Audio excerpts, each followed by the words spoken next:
Legislator Barnhart, can you hear us? I can. Can you hear me? Yes, we can. Thank you very much.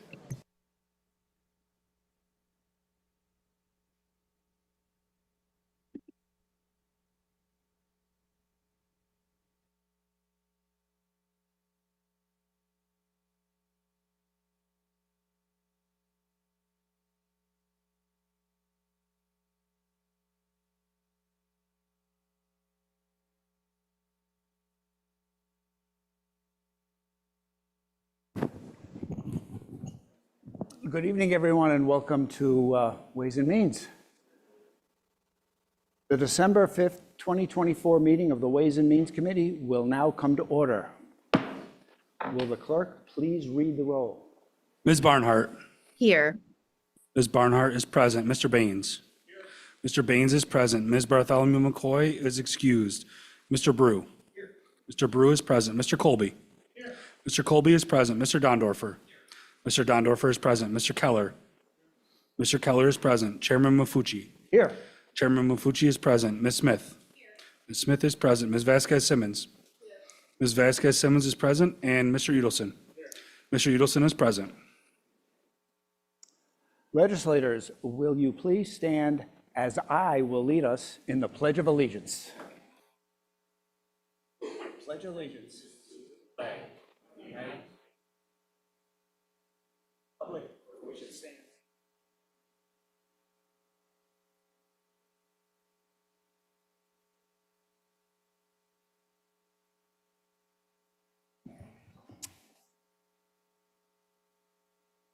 There are two public hearings scheduled for tonight's meeting. Mr. Clerk. An affidavit of publication and posting of the notice of the hearings on the assessment rolls of the Pure Waters districts for 2025 and the notice of hearing on the proposed 2025 Monroe County budget in the Daily Record and the Rochester Business Journal have been received and are on file in the clerk's office.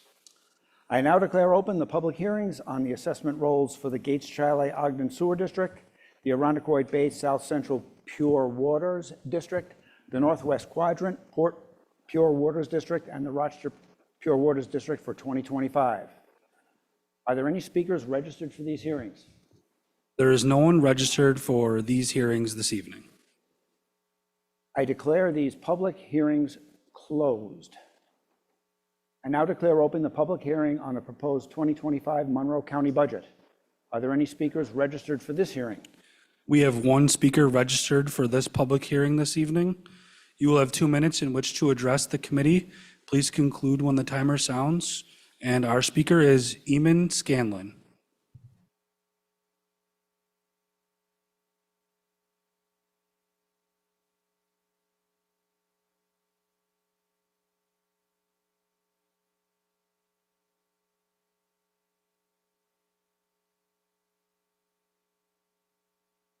Linda, hi, thank you. Good evening. My name is Eamon Scanlon, the Director of Community Impact at the Children's Agenda.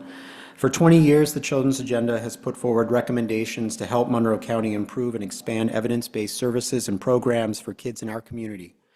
Today, I am here to present 152 signatures of Monroe County residents, including hard copies and a list of those who signed online, in support of the Children's Agenda's 3 priority recommendations for the 2025 county budget. First, adopting 2-year eligibility for child care assistance, which will reduce the paperwork burden for parents and ensure fewer gaps in benefits. Second, timely and convenient access to benefits such as food, housing, and child care assistance made possible by adequate staffing of the Department of Human Services.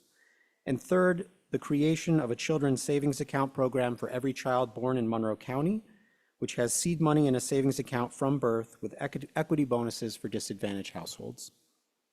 In September 2024, the Children's Agenda commissioned a scientifically representative poll of 600 Monroe County parents. In the poll, we asked a number of questions related to family affordability and utilization of childcare. With the recent expansion of income eligibility for childcare assistance, 56% of all children under the age of 13 in Monroe County qualify for assistance. These benefits are crucial to fighting child poverty, ensuring quality care of children, and increasing workforce participation. However, among parents we polled, only 16% believe they were eligible. and 30%, only 37% had ever even heard of the Child Care Assistance Program. This highlights the need for greater marketing and communication. As well, in the 2025 budget book, it is noted that 97.9 million is available in the the child care block grant, but only 86.8 million is projected to be spent, further showing the underutilization of this program and that millions of dollars are being left on the table that would benefit Monroe County residents because of a lack of communication about the program. At the same time, New York State has given counties the option of adopting 2-year eligibility for child care assistance.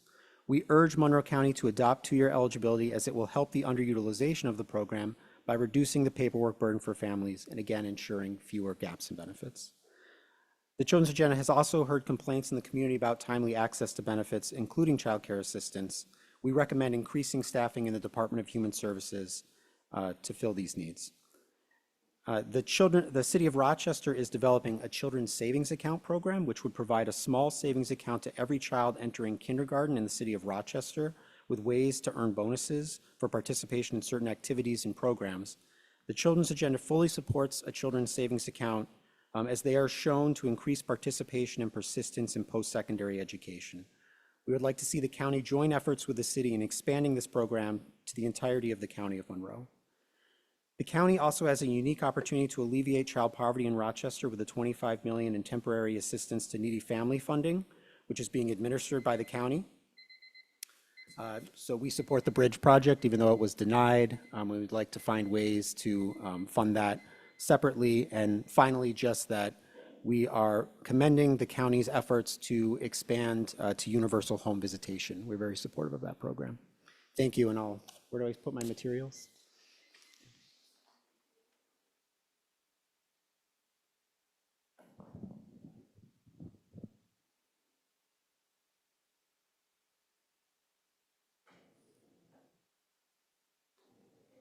There being no other speakers on this subject, I declare this public hearing closed. Are there any speakers signed up for the public forum? There are no speakers signed up for the public forum this evening. Thank you. Is there anyone else who would like to address the committee at this time? Okay, I would like to introduce Robert Franklin, Chief Financial Officer of Monroe County, who is here to present the proposed 2025 Monroe County budget as it pertains to the Ways and Means Committee. We will have a question and answer period following the presentation.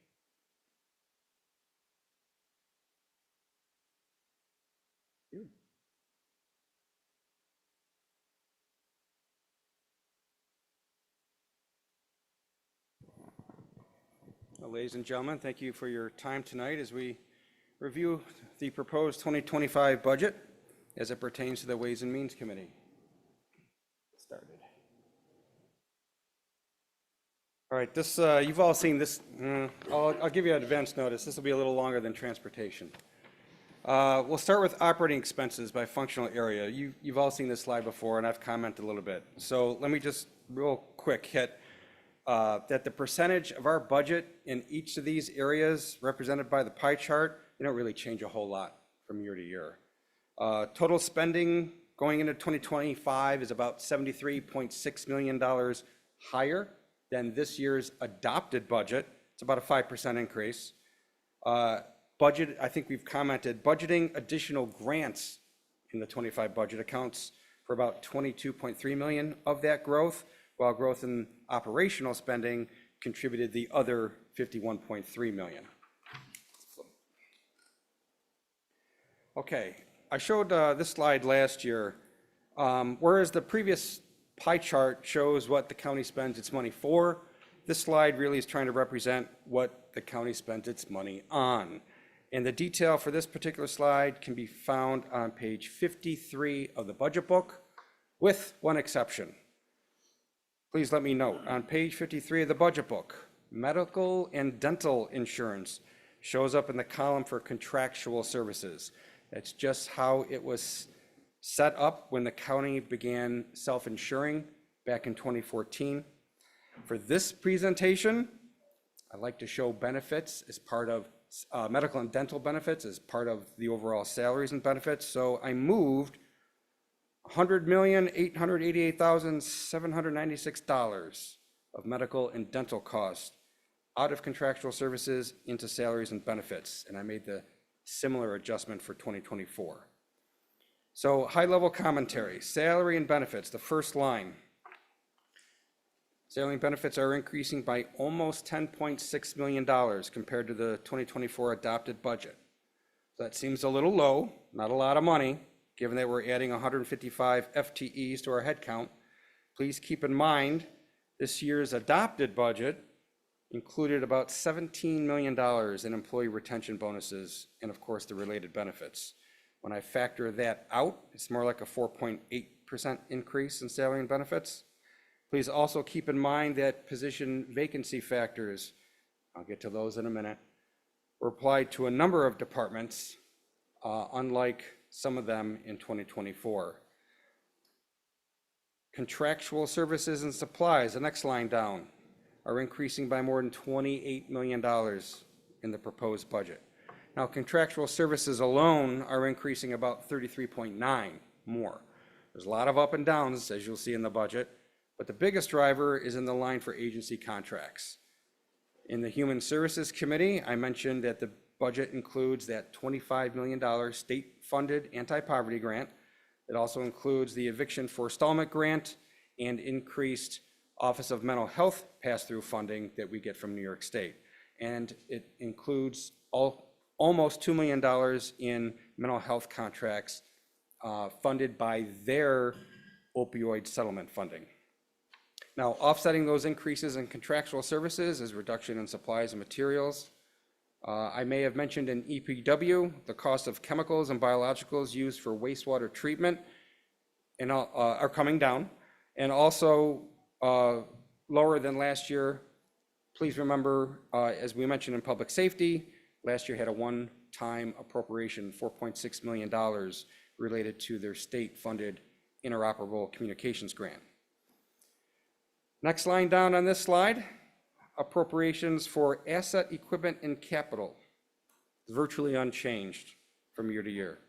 However, I'm going to note that the 2025 budget does not include the $3.1 million in funding we normally have for our county IS capital projects.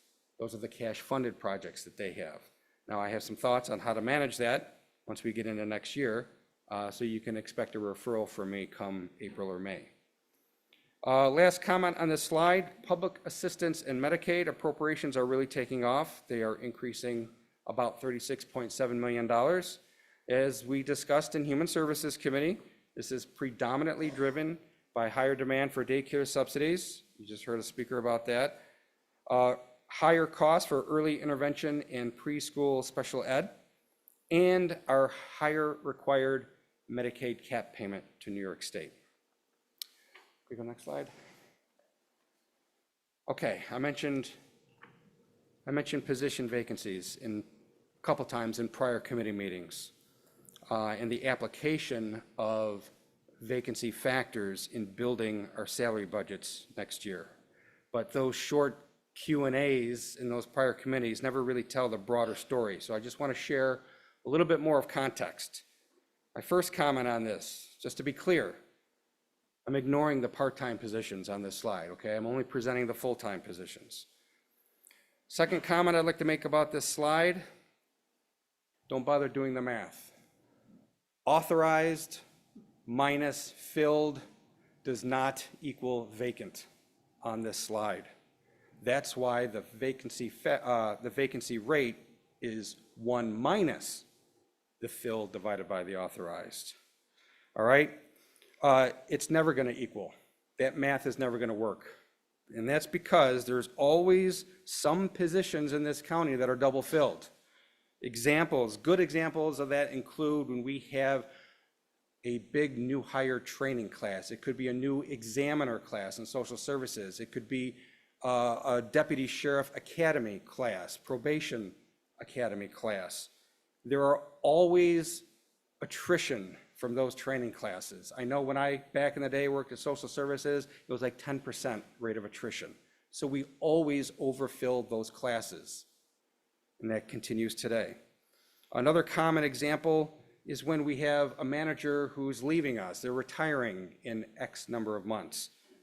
it's not unheard of. In fact, it happens more frequently than you might know that we'll bring on that manager's replacement several months ahead of time so that we allow adequate knowledge transfer. Okay, with those two comments behind me, countywide vacancy rates historically have ranged from around 8% to 11%, occasionally hitting 12%. Now, I don't show the older years on this slide, but I can tell you that the countywide position vacancy rates in 2017 and 2018 were 11 and 11.5%. And vacancy rates back in 2014 through 2016 were a little lower, about 8.2 to 9.4%. Now in 2021, as you see on this slide, vacancy rate increased to 13.1%. That's really high. And I think we can all blame COVID for that. By 2022, the vacancy rate really took off, as you see, climbing to 18.7%. A good portion, not all, of that increase is due to the county adding more than 215 positions to its budget that still remain unfilled as of March. March what? March 27th on this slide. And while we've added more positions each year in the budget, we've had better success lately recruiting new hires. So you can see that the number of vacancies and the vacancy rate is actually coming down. I think all this is important because back in the day, the legislature all but demanded that we fully fund our positions. Even recently, you've heard several public forum speakers come in front of you demanding that we fully fund social services positions. But questions also rose, right, wrong, or indifferent, about whether we might be intentionally overfunding our positions, over budgeting payroll in order to create, in my words, a slush fund that can be repurposed later. Answer to that is no, by the way. So I think at least this year, and I remember last year being pretty clear about the vacancy factors we've used in our budgeting process. And at least this year, I've explained the method behind my approach for deciding what the vacancy rate to use in each department ought to be. I've said several times that this year's budget was tough. So we definitely needed to apply position vacancy factors, but doing so comes with some risk, right? The risk is that we'll blow through the payroll budget, either because of great success recruiting and retaining staff, or because the staff we have to work more overtime. Usually it's a combination of both, but what has my attention today is the growing use of overtime. Staff worked a lot of overtime during COVID, and even though we have almost 600 more employees on staff today than we did back then, or the amount of overtime we continue to work grows. So that's more of a management issue than a governance issue, but I felt this issue was important in that it highlights just how interconnected different budget lines are and how every budgetary decision has ripple effects. Looking briefly at our operating revenues. The takeaway from this slide is that our county still has a favorable and reliable revenue structure. Monroe County relies more on stable and predictable revenue sources like property tax and state and federal aid, and we rely less on revenue sources that experience more volatility. Think sales tax and hotel tax and our charges for services. Looking at property taxes. For the third consecutive year, taxable property values in this county grew in excess of 13%. You need to go back to the early 1990s to see anywhere near that kind of growth.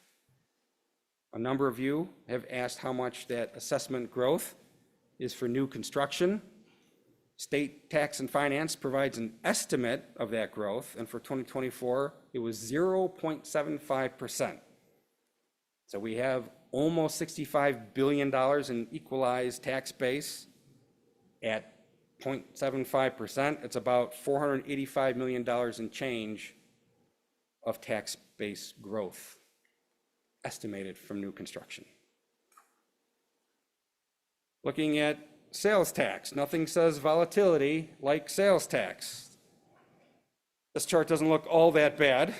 Obviously, the dip in 2020 was the result of COVID lockdowns, but other than that, the chart kind of shows growth each year. I have to point out, however, that growth doesn't always meet expectations.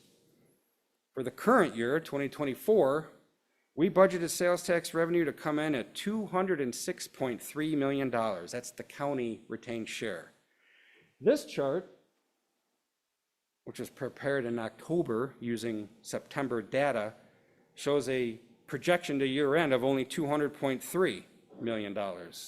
And frankly, the only reason 2024 has a chance of beating 2023 revenue is because 2023 revenue is artificially low. What I mean by that is in December of 2023, and by the way, we get December information that first week or two of January,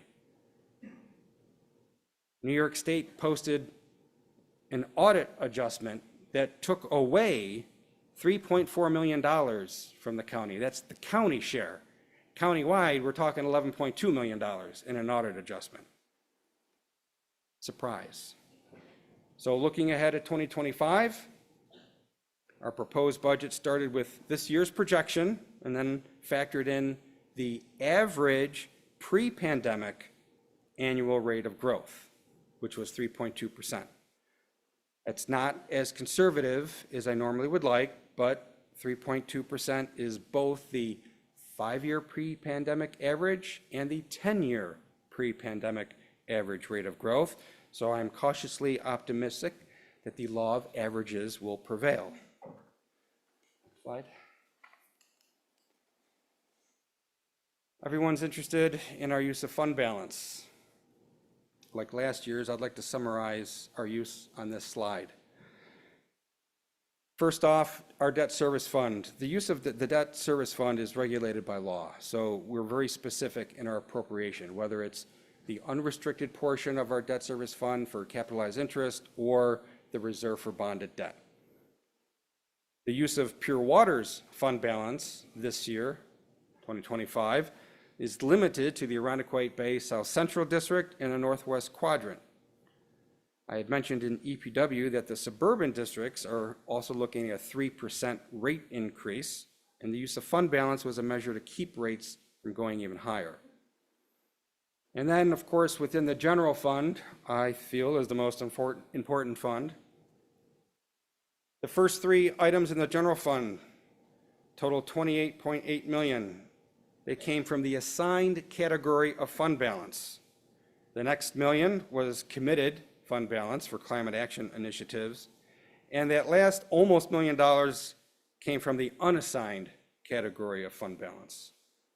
And like last year, the next slide projects where this might leave us.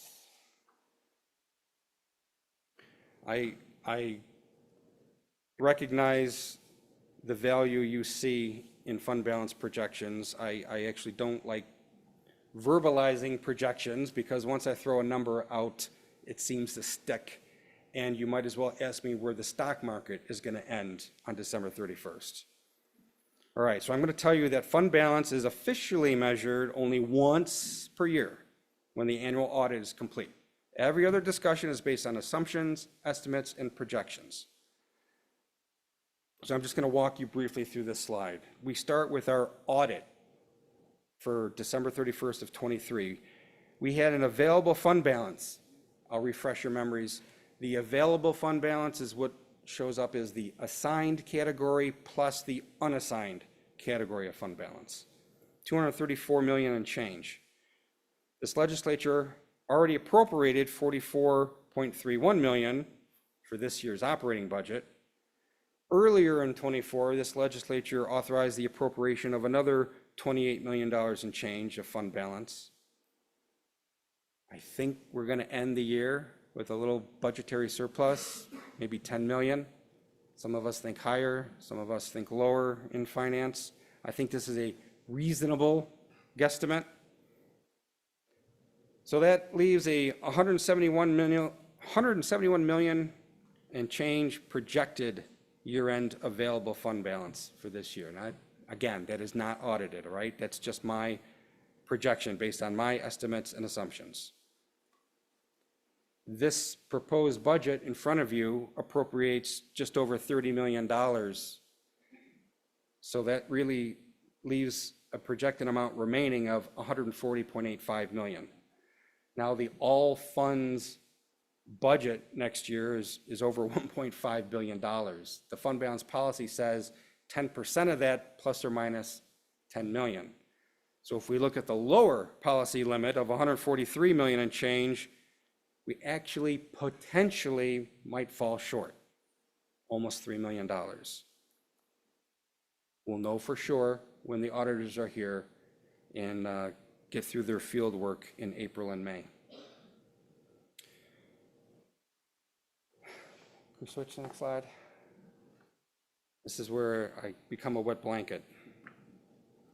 This is the 2-year forecasted deficit presented on page 391 of the budget book.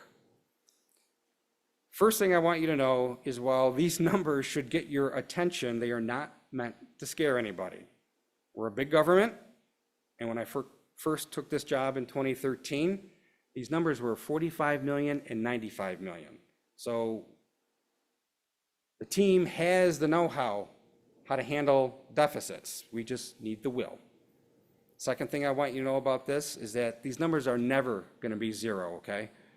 Multi-year forecast should be conservative in nature, and when using a conservative model, you can expect expenses to outpace revenues. So having said both of those, you need to know first that the forecasted deficits have been trending higher the past few years. And the second thing is my approach this year, as I think I've already mentioned, wasn't as conservative as it normally is. So what do I mean by that? I talked about that 3.2% average pre-pandemic rate of growth for sales tax. Well, normally I would reduce that by the average's standard deviation. I didn't do that this year. I also assumed that the real property tax levy would have to increase each year for the next 2 years by $12 million. Normally, I grow the levy by about 2%. 2% gets us 8.5 to 9 million, normally. I also assumed we would appropriate $15 million of fund balance each year for the next 2 years. Normally, I don't use fund balance at all. So we need to make decisions. I'm going to suggest we need to make decisions that will lead to a surplus in 2025 so that we'll have sufficient fund balance to appropriate in 2026. Step and repeat for 2027. I'd like to put this forecast into historical context. If we can go, next slide. I don't show it on this slide, but the forecasted deficit hit its peak back in 2012. It came in at a whopping $106.2 million. And since then, it's been coming down each year until COVID showed up, and we all thought the sky was falling back then. But by 2022, we were right back on track. With these last 3 budgets, however, the cumulative deficits have been tracking higher. On that last slide, I said this year's forecast wasn't quite as conservative as it normally is. I've been here over 20 years. I will say back in the day, the mantra was that we needed to do more with less. Frankly, it didn't take long before we were doing less with less. I think everyone who was around back then is happy those days are behind us, but we can't ignore this, but this takes commitment. And since one of you inquired conceptually about a tax cap override, I already mentioned that every budgetary decision has ripple effects. You should know that as it stands today, state reimbursement for incremental costs associated with Raise the Age is dependent upon adopting a budget in compliance with the state tax cap. Our most recently approved Raise the Age plan included $15.4 million of incremental costs. So if an override conversation were to ever get legs in this county, keep in mind what you'll be losing. Because if you're going to override for $3 million, you need to tack on another 15 and override for like $18 million. So on that positive note, Mr. Chairman, I'm happy to field questions back at the table.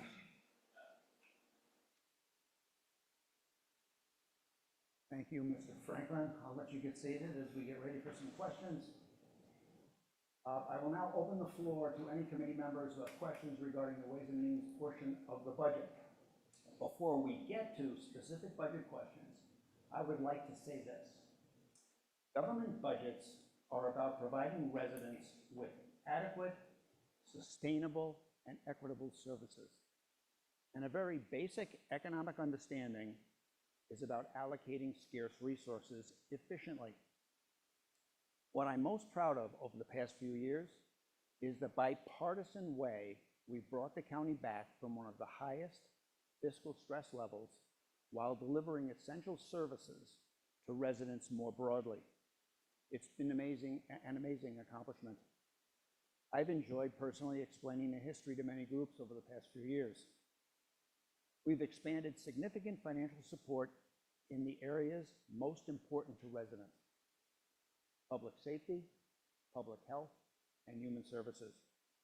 I would like Mr. Franklin to review where we were a few years ago, where we are, and where we may be going. Franklin.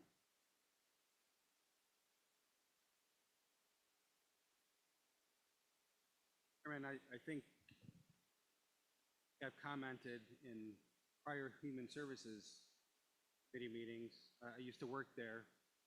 It was probably around 2006, 2007 that we ran out of safety net appropriations in September. And the county finance team at that time had to run around with budgetary reappropriation referrals to try and rectify that. Which is one reason why I constantly harp on we can't short entitlement appropriations. And we in finance, all of us in finance take that very seriously. When I took this job in 2013, January of 2013, it was only a few months later that the audited financial statements for 2012 came out. If you look at the general fund, December 31st, 2012, we had $15,120,000 in the general fund. By the way, it's really only $10 million because the general fund owed the Internal Service Fund $5 million. But let's pretend we had 15. $15 million, 2012, represented about 4 days worth of operating expenditures. Since then, in 1 year, we got that up to 299,000. That's 15,299,000. So we made accomplishments in 2013. The county had no fund balance. I think throughout the modern era of financial reporting for counties started in 2000, which from cash basis to modified accrual. We had no fund balance. We sold tobacco bonds in 2000 and we sold tobacco bonds in 2005. So we had fund balance those 2 years. And then we spent every penny the subsequent years. It wasn't really until 2010 we had marginal and nominal. In 2011 that we actually had fund balance, and then 2012 it went away again. Since then, we have worked tirelessly to manage finances holistically. Some people have heard me say this before. You have to manage the county budget and its finances holistically. The county budget with the 6-year capital improvement plan, with the annual financial statements. You can't just run your business and let the chips fall where they may. You have to map out where they're going to fall ahead of time. We now have I'm very proud of this legislature adopting a fund balance policy. Most counties have one. And while we were very good working county finances with no money, it did for so long, we are much better off today for that fund balance policy, in the fact that we do have in a fund, we now have an available fund balance that people are wondering how to spend. So that's actually not bad, right? That's a good problem to have for Monroe County. I am concerned where we're going in the future. I just presented the fact that our 2-year trends are getting worse. But we have, I think, personal opinion. We have a legislature that is at least willing to talk to each other and talk to the administration. So I'm pretty confident that both from a legislative perspective, an administrative perspective, and a financial perspective, we should be able to find our way through the next foreseeable future. Thank you. Mr. Chair. Thank you very much. Others, Legislator Banks. Legislator Udelson.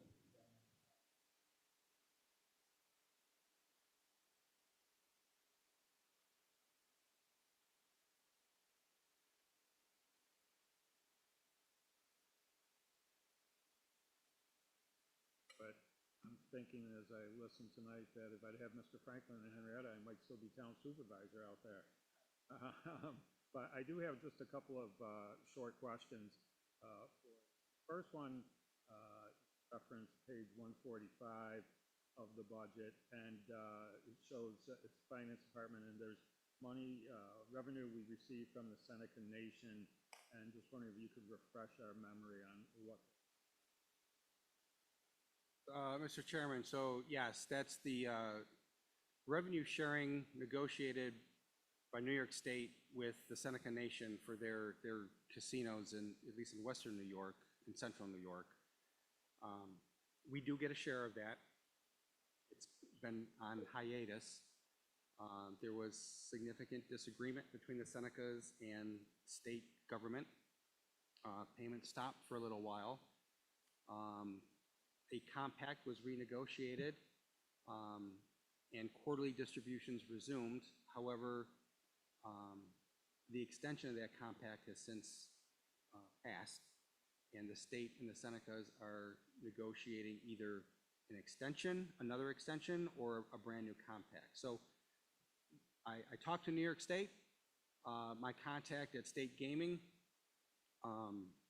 They have received revenues from the Senecas. Those revenues are in escrow right now. And once a new compact has been negotiated and executed, the state is prepared to release those escrow dollars. So it's about, it's about $2.4, $2.6 million a year. It's grown a little bit. When it first started, it was more like 1.4, 1.6 million. There, on the same page, what is the cause for the increase of $1,000 in revenue from shelter rent agreements? So quickly, Mr. Chair, we're not on page 145. Can you give me that reference again? Oh, I'm sorry, it was in the same section. So it's in from finance, and there's 100,000 in revenue from shelter rent agreements. Okay, I don't have the page, but I know what that is. So we have pilot agreements, I think, as you all know, that we collect revenue from, but there's a subsection of pilots that are referred to as shelter rent agreements. Those have been, at least for the past couple of years, trending higher. So it just seemed prudent to reflect that recent trend in the 25 budget. So it's a good number. One more through the chair, reference right, page 535, mental health services grant. What's the reason for the increase in this benefit through this?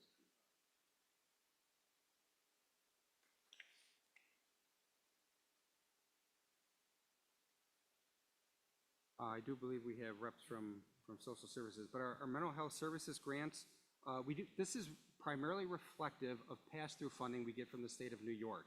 This is mental health pass-through funding, OMRDD funding, and Opwood funding.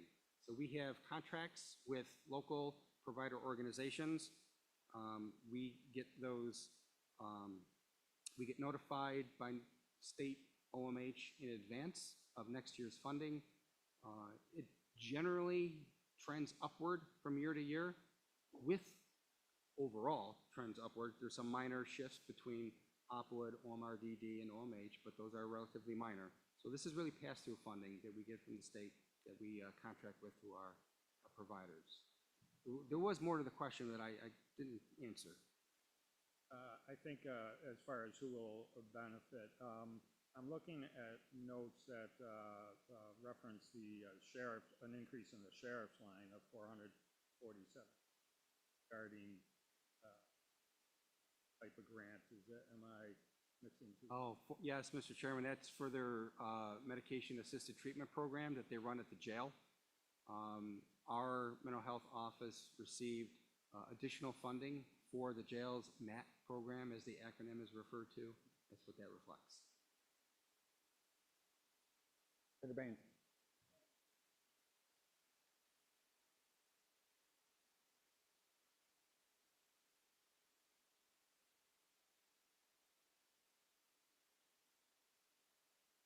At the slide regarding equalized taxable property values.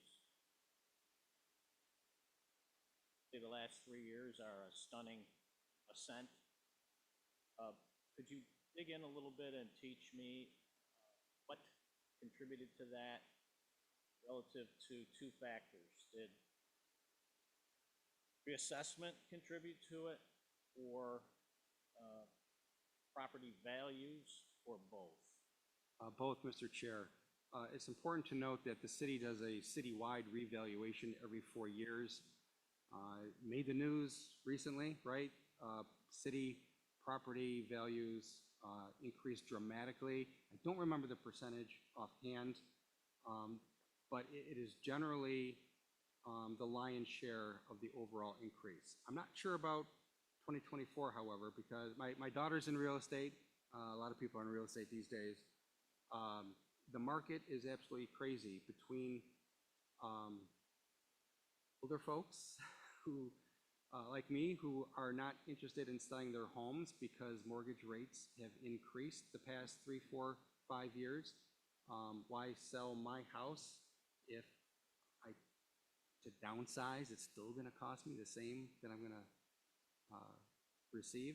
So it's really put a crunch on the supply of housing in this county.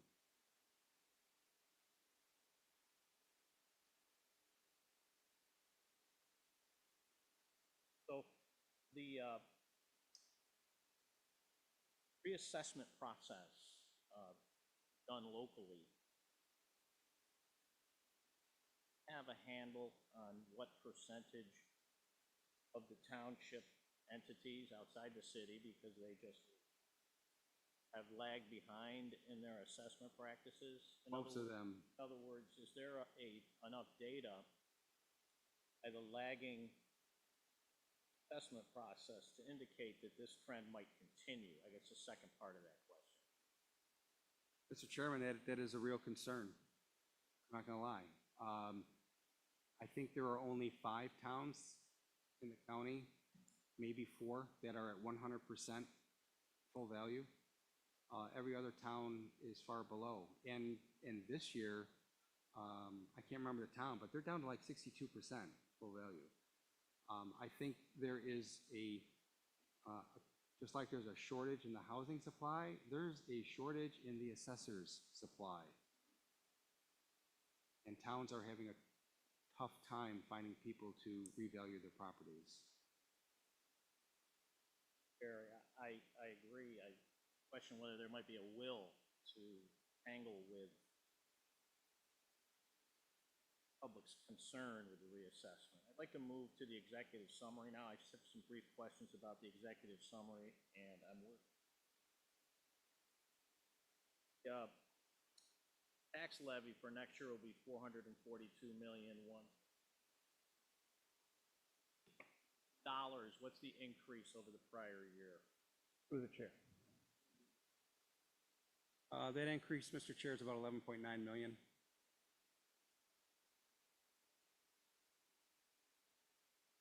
Thank you. And looking at page 7, we have a summary of the federal aid of 147.2 million. Is that federal aid ironclad for the 2025 year, or can behaviors, legislation, executive orders in the federal government affect that number during 20? So, decent question, Mr. Chairman. I've commented about this to our credit rating agencies. The state and federal government may take a while to actually pay us, but they generally always pay us. What's different about counties in this state versus the towns, we don't get AIM, right? Aid and incentives for municipalities. The state aid and federal aid counties receive is predominantly, pick the percentage, 99%, 99.9% reimbursement based. So we have to spend $1 first to claim some percentage of reimbursement later. State and federal governments are reliable payers. They just may take a while. I will say the caveat there is, in my career, I've seen federal sequestration. I've seen New York State intercept the county share of sales tax. So are they ironclad, Mr. Chairman? Heck no. But they're reasonable. So with the new government coming in at the federal level, can they pass legislation that affects that reimbursement for us, or are they kind of obligated, I guess I would assume not, to meet all of their commitments that exist now, but a new government might not recognize? So, Mr. Chair, with the exception of the ARPA conversation, since we're talking budgeted federal aid, which is primarily reimbursement based, the answer is mostly no, but of course, yes. Most of our federal reimbursement doesn't come from the United States Treasury. It comes from the state of New York. Most of our federal aid first goes to the state and then is passed down to the county. So that takes time. So if the federal government were ever to say, we're going to pass a new law, this 100% program, yeah, it's only 75% reimbursed now. We will have a heads up on that. And if it's not an entitlement program, we would have the opportunity to scale back our operations accordingly. They're moving to the state aid, which is a larger number on page 7 of 312.3 million. I recall in 1992 when they egged on the commitment to provide school aid mid-year. So how are you as, Mr. Truitt, are you as confident in the state's reliability, I suppose, to meet its commitments for 2025? So that's almost a loaded question, Mr. Chair, and I say that, or maybe it's a trick question, I don't know how to phrase it, Mr. Chair, because this budget is based on what we know at the time we put it together. And what we know is the history of our state entitlement programs and the grants we've received. So we have a track record, and we have a state fiscal year 23-24 allocation. So it may be a leap of faith, but the 25 budget is predominantly based on the reimbursement for our entitlement programs we've received. And we know grants are coming. So some are, but most grants are not budgeted, right? We come to this legislature with referrals throughout the year. The risk that this county has faced, in, at least in my 20-year career, is that our budget starts January 1st and the state budget doesn't start until April 1st, right?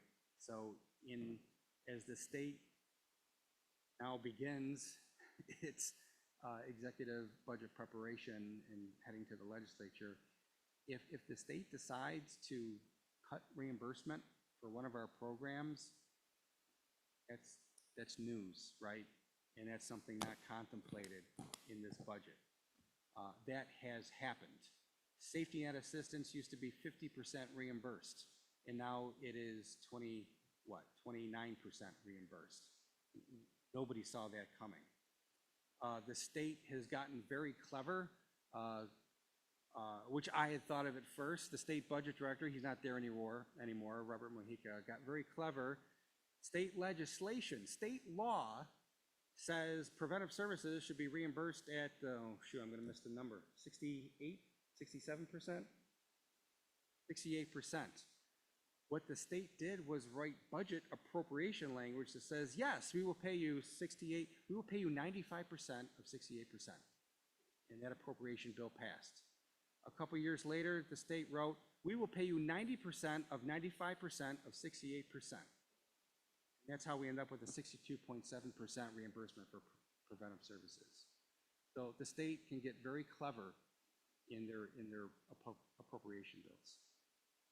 They're not meant to trick. Legislator Baines, before you ask me the next question, I just want to go back before it becomes old news. I took a look at the equalization issues, and interestingly enough, 5 towns, all on the west side of the county, are assessed at 100%, and the city. 15 other towns are not assessed at 100% yet, which is an issue that needs to be addressed. But thank you. The county does not want to take on that responsibility. I'm just going to put that out there because that question has been asked before. And the county doesn't have to, but certainly the town should, to be fair to the residents. And 5 towns on the west side are doing that. That's good. Legislator Baines. Thank you, Mr. Chair. Sticking with page 7, and I didn't mean to trick the question, but you know that offset in the fiscal years is significant and does create some vulnerabilities, and I appreciate you schooling us on it. In the 4th paragraph, you mentioned the notable changes include an $8.4 million increase in interest earnings. Drill down a little bit in that change relative to the fact that we're seeing interest rates, have seen them come down. Yes, Mr. Chairman, I will reluctantly expand upon that. I was in public accounting and I did a lot of taxes. Tax planning is a 2-year process. You want to minimize the taxes you pay this year and next year combined. Go ahead, sacrifice this year to save a truckload of money next year. Budgeting is the same thing. Budgeting needs to be a multi-year process. We can't just look at 2025. We have to have our eyes open to 2026 and beyond. Having said that, our revenue budget for interest income has been on the conservative side.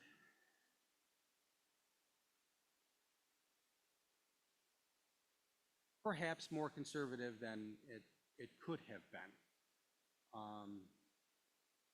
I don't like increasing the revenue budget for interest income because don't know where interest rates are going 6 months from now. Like you can't predict the stock market. I believe economists predicted 10 out of the last 7 recessions. Joke in there. But this was a tough budget. I've said that already, so I can't, I'm not going to back away from that. So we needed to increase our interest earnings. I think probably we'll beat the interest revenue budget, but we'll at least hit the revenue interest budget. Now, if interest rates come down, that means we got to reduce our budget next year, and that's, managing that budget to budget change is very difficult. Thank you, Mr. Chair. Final question that relates to the executive summary that also relates to the interest earnings as a follow-up to Franklin's comment. I must conclude there was a significant delta or difference between actual earnings in 2020 or projected actual earnings and budgeted. Yes, Mr. Chair. I ask you what that is, but it must be significant. It must be, Mr. Chair. Thank you. I yield. Thank you. Legislator Barnhart. Thank you. And thank you. I just want to start by saying thank you so much to fellow legislators, legislative staff, and the administration for the work you've done answering questions and asking questions so far. I was able to really whittle down my list of questions. My first question is, Mr. Franklin referenced this in his presentation that the budget includes a $25 million anti-poverty grant from New York State. Is Monroe County a pass-through for this grant to the city of Rochester? Not so much to the city of Rochester, Mr. Chairman. It is mostly set up in terms of the appropriations to spend the money is mostly through agency contracts. But it is supposed to be spent like within the city. Through the chair to the administration, a follow-up question then. Will the legislature be voting on those contracts? How will the administration of these funds work? I don't have the plan. Our deputy commissioner may, but I will share the broad overview that as long as the contracts are for the public assistance and care of those working with our Department of Social Services, they do not come before the legislature. Administrative contracts not for public assistance and care do. Thank you. Through the chair to the administration, Visit Rochester is showing a 13% increase in funding, or $485,000 more year to year. And that would mean a 24% increase over the last few years. Can you explain why this increase is justified? Yes, Mr. Chair, it is a big increase. I get it. A number of us had met with Visit Rochester on several occasions. Visit Rochester has actually been using their own fund balance to support their operations. They asked for an increase to, they are whittling down their fund balance according to them. And revenues are tracking higher. Realistically, if you're going to spend $1 on fundraising, you should generate between $3 and $4 in return, and so far they are showing that. So felt okay increasing their distribution. Through the chair to the administration, did Visit Rochester have any sort of written collateral about their budget justification here and why they wanted these funds that you might be able to share with the legislature? I do not have any written. Mine was conversational. Through the chair to the administration, Visit Rochester's 990 obviously for this year hasn't been filed. I would be interested in Don Jeffrey's salary. I have it for the CEO. I have it for the last couple of years via their 990s. I'd be interested in what it is this year. But I thank you for that. I thank you for that explanation. My next few questions are about human services. On page 163, the budget says, quote, Child and Family Services conducted an assessment of contracted preventive services for struggling teens. Was this an outside or internal review? And could we possibly see that assessment?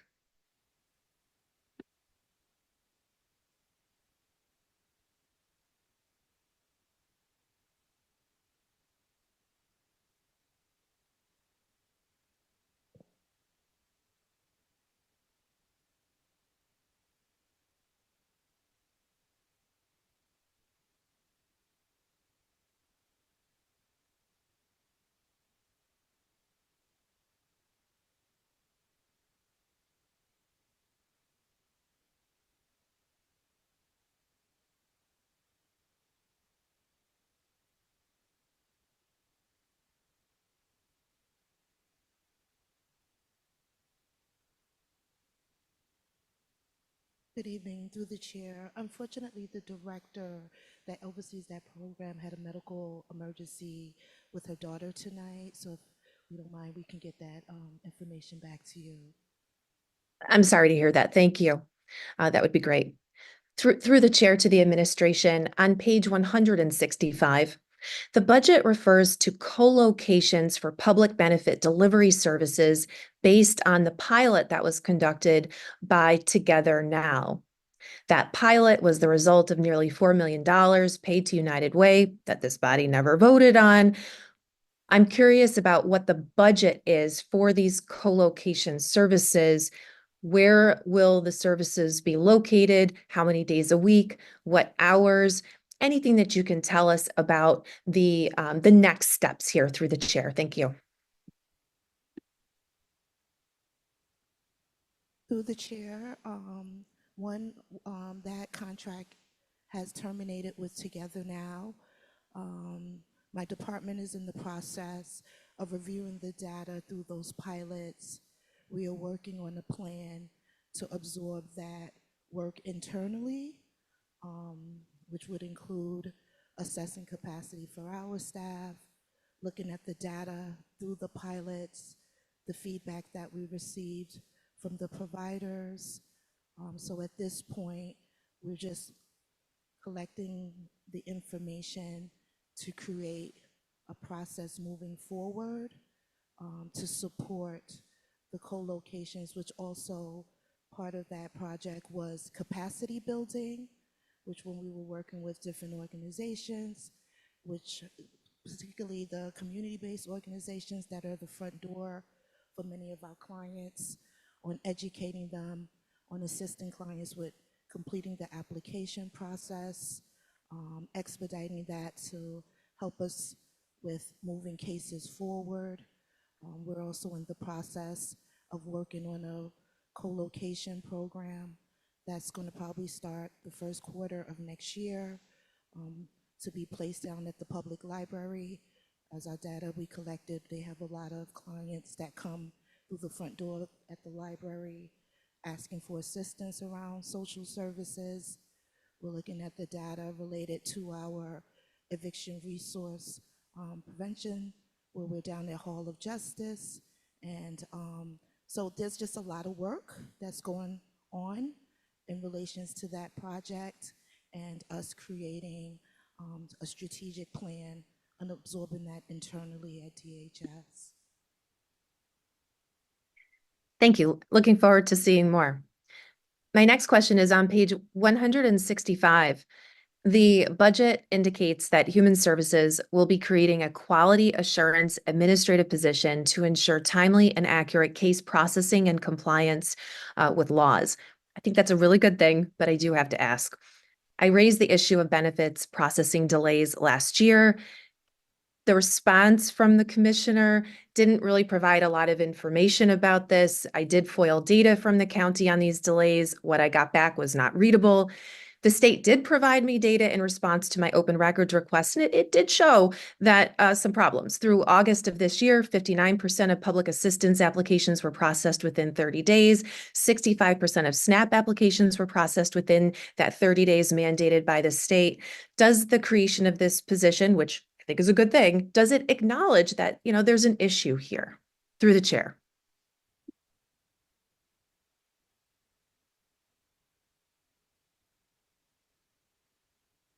Well, through the chair, we are always committed to ensuring timely processing of cases. Sometimes the context is missing when you are just looking at the raw data. And so over the course of the past few years, as we think Mr. Franklin said, the vacancy, a lot of that vacancy in 2020, 2021 was attributed to social services, where we saw considerable vacancy rates. And so we spent the past couple of years trying to climb out of that and have new staff. So all of those things contribute to processing delays, but we do remain committed to doing that. The maturation of our new staff will also contribute to that, in addition to some other processing changes that we're making. And of course, the addition of this position where we will be focusing, this person won't have all of the other administrative responsibilities that our current administrators have and be able to really devote some time to reviewing our policies and procedures and keeping that timely processing at the forefront. Again, everyone is always concentrated on it, but when other things get in the way, it can fall off the radar. And so this person will be have a primary responsibility, in addition to some other things, of assisting the admins that do work directly with particularly intake and SNAP to help them with managing the workload on a day-to-day basis. Through the chair. Thank you. I'm again glad to see this position being created. My next question is on page 4 and also on page 166. The Office of Mental Health indicates that it is creating a psychiatric and substance use disorder inpatient bed dashboard. Do you have a cost estimate on what this dashboard will cost?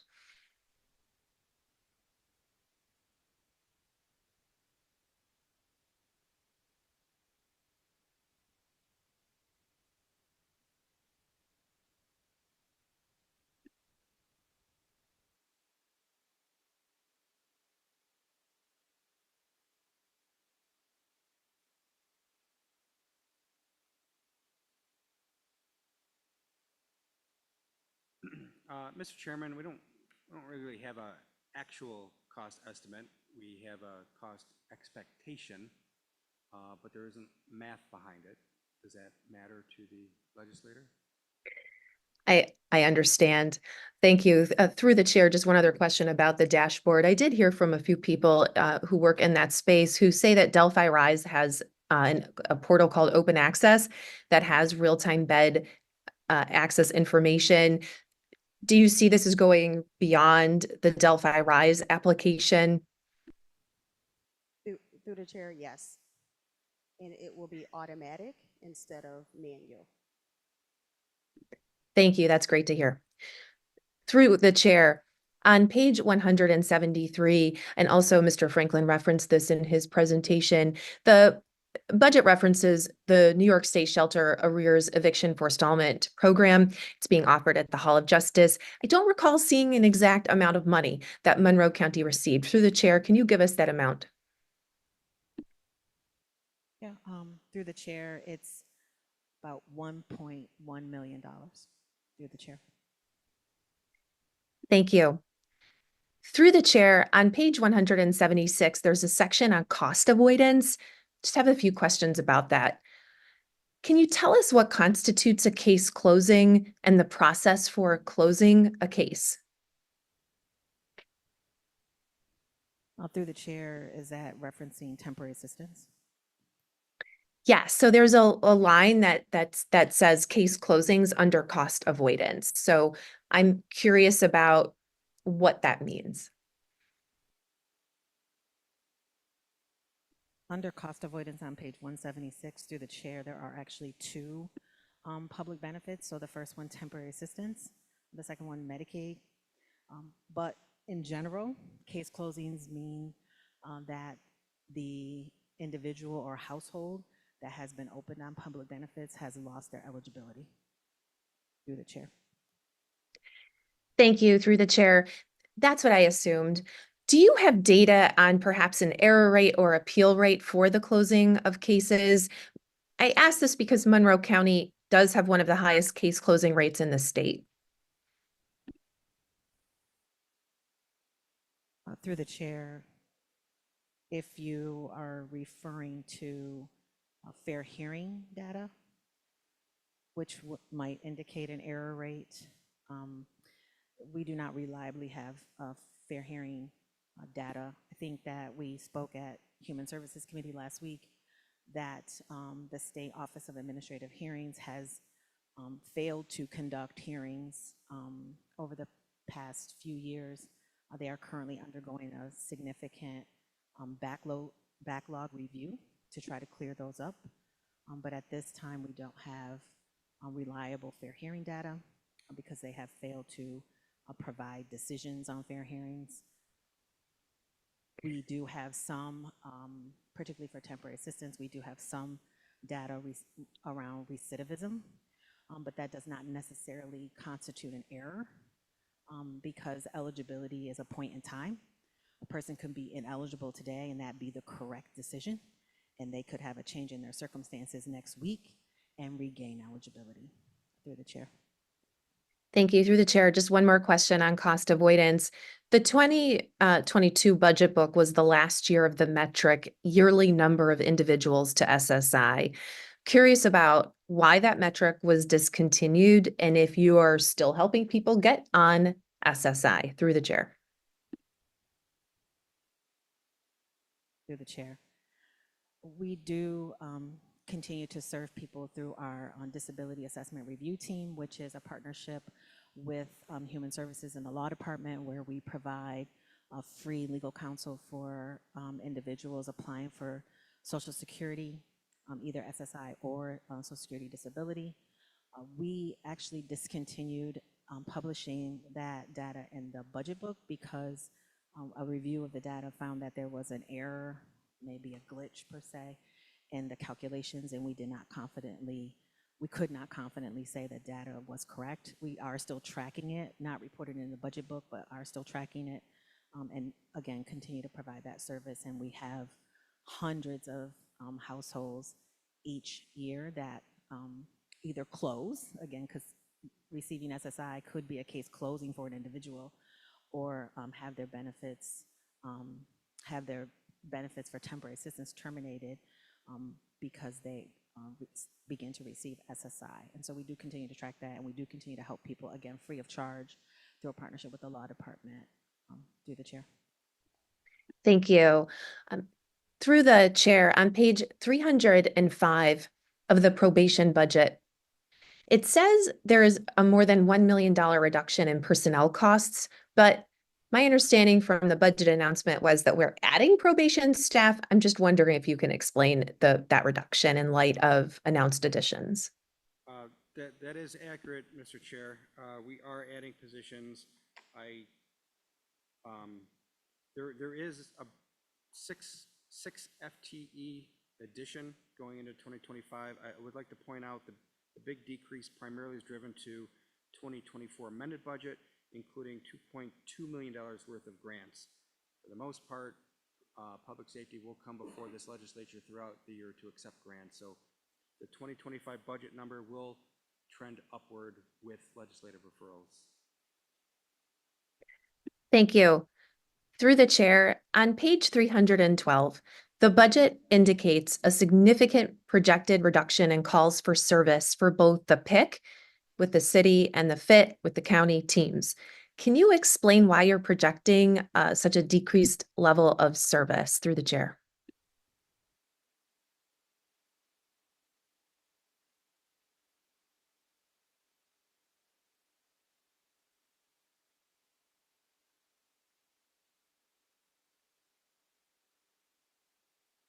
If we could have a moment, Mr. Chair.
Chair, how about we respond to this question in writing prior to the full ledge meeting? Thank you. I would appreciate that. Through the chair, this is my final question for Mr. Franklin. If labor contracts are settled in the middle of the year and incorporate raises, retroactive raises even, how are those funded? Is there money built into this budget to account for those kinds of increases? Mr. Chair, not mid-year contract settlements. What we did in this budget is build in an expectation for settling CSEA and the PBA contracts. Those negotiations were well underway when this budget was being put together. And Human Resources negotiation team and finance and budget staff discussed what the requests and offers and counter offers were all about.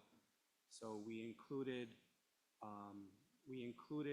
extra funding to try to accommodate those settlements. For a mid-year change, this legislature probably knows at various points in time in the past, certain titles have been upgraded. I believe a couple years ago, I blanking on the year, it might have been 22, legislature authorized a request for a 2% off-contract pay raise. That was not contemplated in the budget, but 2022, we had significant position vacancies, and those position vacancies generated significant salary savings such that we were able to accommodate those off-contract pay raise. I will not gonna lie, Mr. Chair, I like it when those decisions come in, July, August, September, not April. Makes sense. Thank you. I yield the floor. Legislative Vice President Simmons.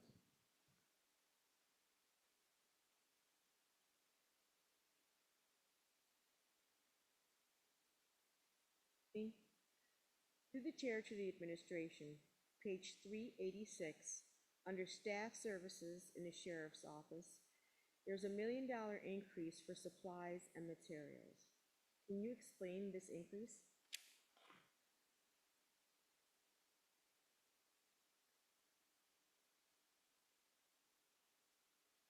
Oh, Mr. Chairman, this kind of came up in our Public Safety Committee meeting. Staff Services has actually taken on some of the budgets that were formerly in the bureaus. The big one that comes to my mind is the Jail Bureau. So you will see expenses now in Staff Services such as inmate clothing, ammunition, weapons. They're adopting 9mm pistols, which all comes at a cost, unless the undersheriff would like to tag team on that answer.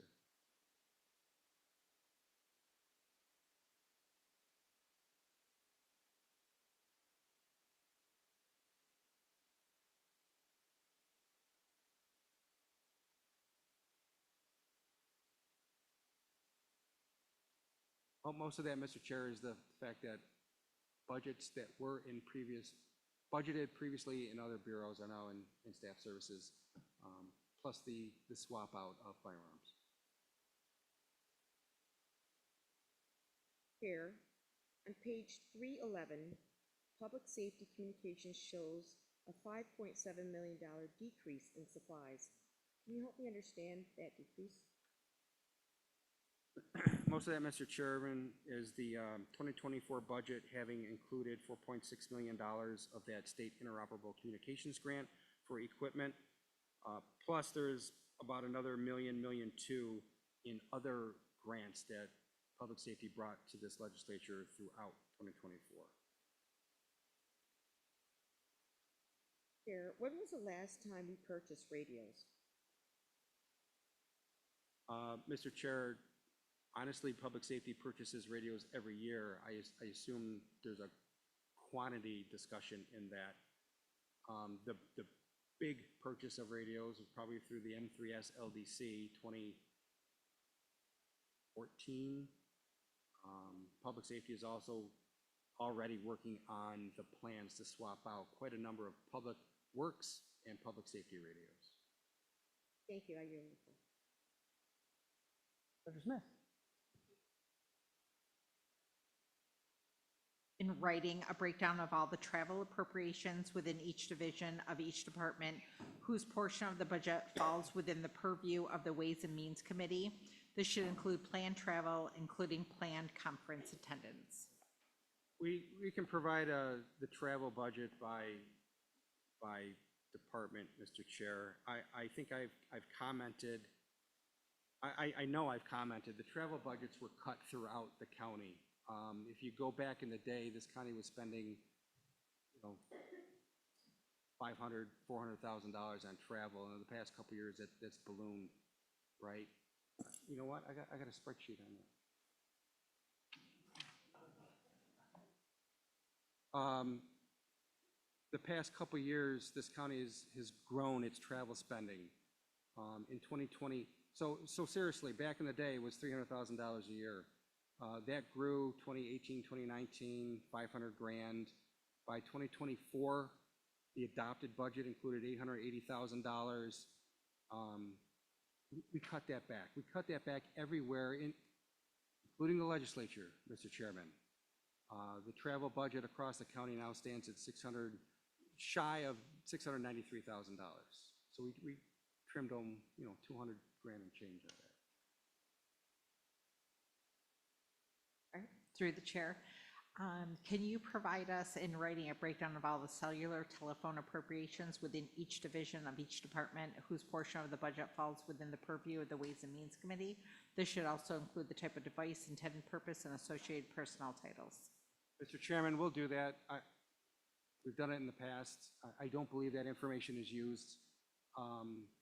This cellular telephone budget, unbeknownst to many people, includes air cards. We have DOT, DES, casework staff in the field with, I'm just going to call them iPads. I don't know what the technology is. So those all require air cards. We have a growing number of public safety vehicles. You know, it used to be the police cars that had the MDT, so we've outfitted all the public safety vehicles with MDTs. So that includes air cards, which shows up as a cell phone. So I'm not confident on the data I'm going to share with you is beneficial, but we will provide that data. Thank you. Through the chair, can you please provide in writing a breakdown of all the positions from all departments within the purview of the Ways and Means Committee portion of the 2025 budget that are authorized, funded, and vacant? This breakdown should include each title and the corresponding budgeted amounts for salary, retirement, social security, contribution, medical, and dental insurance. Please also indicate the fund, department, and costs on our chart for each corresponding position. We followed up in writing, Mr. Chair, to the questions, this particular question that was asked in committee. You got a full response from us. Not necessarily the data that was requested, but it's the response from us.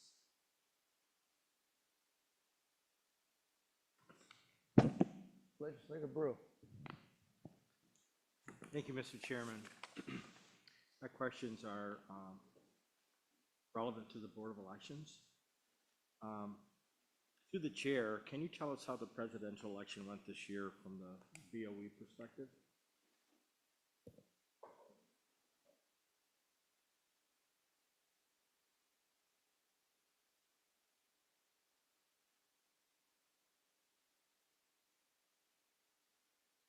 Through the chair, the election went very smoothly. We had the second highest number of people voting, only second to 2020, and everything went off without a hitch. Poll sites were open in the morning. Inspectors showed up for the most part, and we had limited issues with them. And the ENR election night reporting results came in no problems. We had no glitches there, so that was great. And I think that it was one of the smoothest elections we ever had. That's my personal observation as well, so thank you. Next question to the chair. To the administration on page 78, last year deploying a new voter registration was listed as a 2024 major objective, and yet it is again for the 2025 major objective. Why was this not accomplished if it wasn't? And are we confident in getting it done this time? Through the chair, when this was put together in May, we had every intention on upgrading to a new voter registration system in 2025. However, I can pretty much confidently say at this point that that will not be the case, so it will be there probably again for the following year, and that is just due to the fact that next year we're rolling out new voting machines, new poll pads, and potentially other large changes like a new facility next year, hopefully, if this honorable body passes that. So given the fact that we're already doing 3 major changes, we will probably push that off another year, since we don't have to upgrade that and worry about the more pressing issues. Thank you. And through the chair, on page 80, it appears the fees of the board were refreshed this year. Can you explain the elimination of the voter registration section and the addition of the voter data section? For example, does the BOE no longer cover CDs or voter registration files? Yeah, through the chair, it was rearranged a little bit, more so just to make it flow and make more sense, but the CDs were eliminated. We did an analysis of the last 2 years, and we maybe gave out under 5 CDs over the course of that time.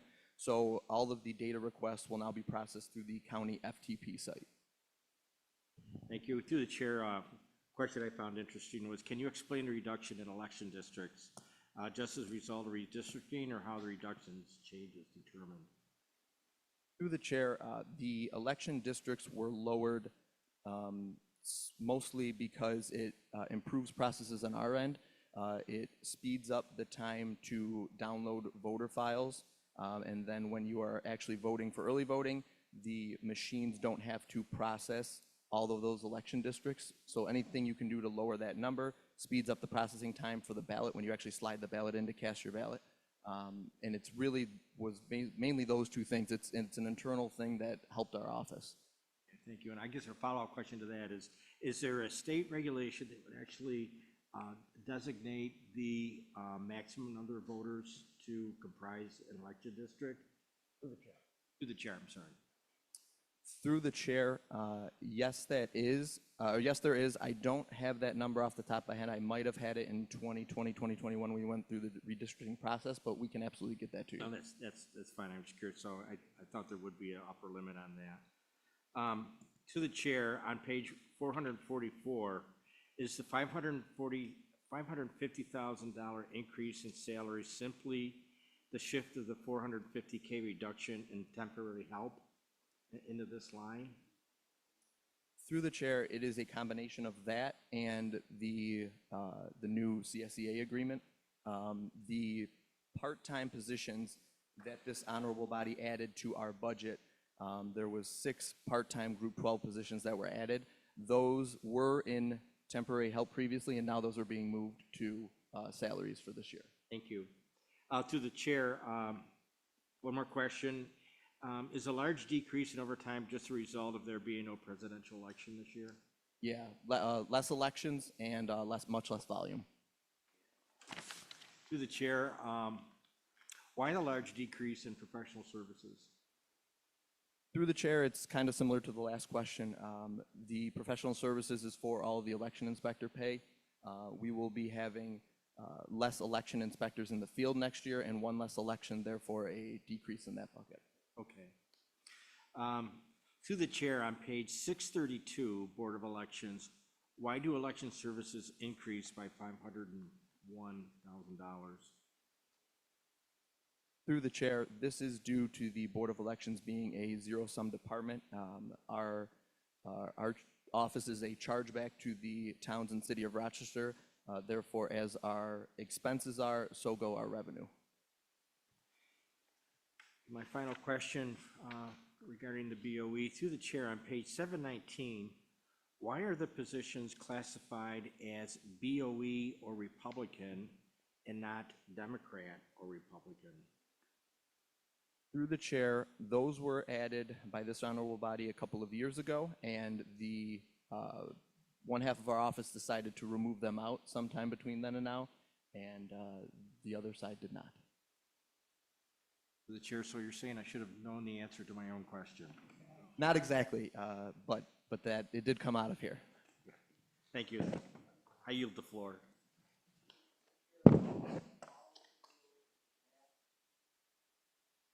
One question For one question. for Baines and then Legislator Dawn. Yeah, while he's at the mic. Sorry, Legislator Dondorf. It indicates on page 444, rent paid increased from 398,270 to 850,000. And prior meeting, we talked about the proposal coming before us shortly that the new rent would start at 650,000 with an escalator. In fact, in your prior appearance here, or you mentioned that the current rent was north of 450,000, but the budget shows 398,000. Can you review the current rent and the proposed rent under the 2025 budget, please? Through the chair, absolutely. The current rent, as you said, is a combination of the county office building that we rent, which is about $108,000 a year annually, but I think we budget $120,000. Then we have our service center location at Brighton Henrietta Townman Road, which is about $380,000 a year. Then we have two ancillary service or storage locations, that we pay, and that's a nominal value, maybe $50,000 for those two. Next year, if this honorable body approves our move to a new facility, there will be some overlap, a few months of overlap where we are still paying for our current space, and then we are also paying rent at the new space. That really is the reason for that large dollar amount you see next year. Moving forward, that dollar amount, again, if this body approves that, will just include the new facility costs. Chair, then, just to be clear, the amended 2024 budget says 398,270 in rent, but you just reviewed 4 different rents that are significantly more than that. How do you account for the discrepancy? Through the chair, the COB for this building that we pay is out of a different line item. That is a chargeback. So you can pull $120,000 out of it right there. And if the numbers are slightly off, I did that off the top of my head, but I'm happy to get those numbers to you in writing if you'd like. Thank you. I yield. Thank you, Legislator Dondorf. My pleasure. Legislator Dondorfer. Thank you. My questions start off towards the Communications Department. The chair, on page 440, there's a $250,000 increase in salaries, but there's only a $6,000 loss in temporary help. What's the reason? Mr. Chair, the primary increase is driven by the fact that we are, at least organizationally, moving the county's print shop out of Human Services back to the Communications Department, which is where I believe it existed 20 or 25 years ago. Thank you. Through the chair, on page 440 again, there's a $38,000 increase in software licenses. Is there new software that is being purchased with this? So, Mr. Chair, with the organizational movement of the print shop, we do have an opportunity to acquire more cooler software for this printer that allows us to both organize the jobs that can be scheduled and the charge back to the requesting department. So through the chair, then, it's safe to say that that is the cause for the $47,000 increase in office supplies?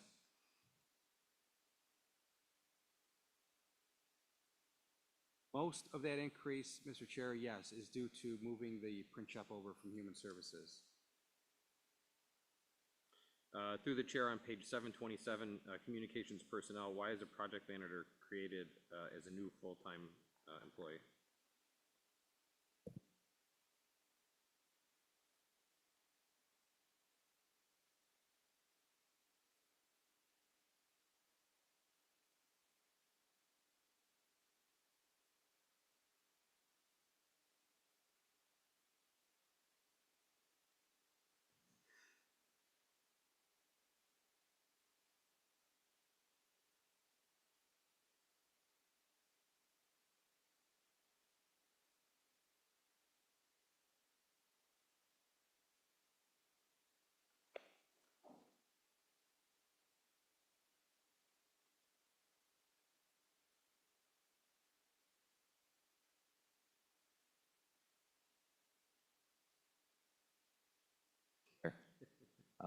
Communications Department this year assisted 29 county departments, divisions, and offices with different demands and needs.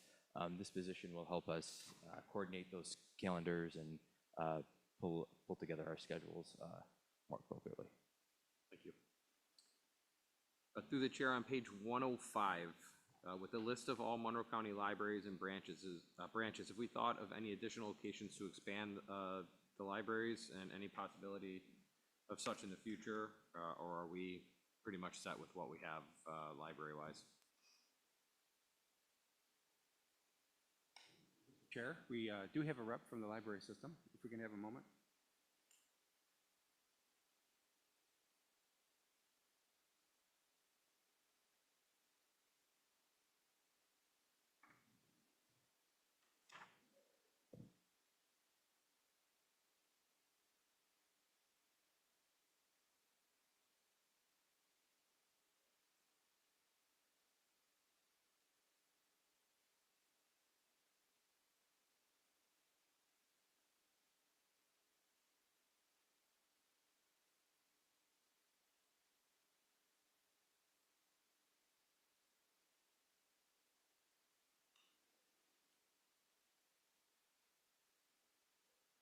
Mr. Chair, the City of Rochester is looking to expand with another branch library in the northeast quadrant of the city.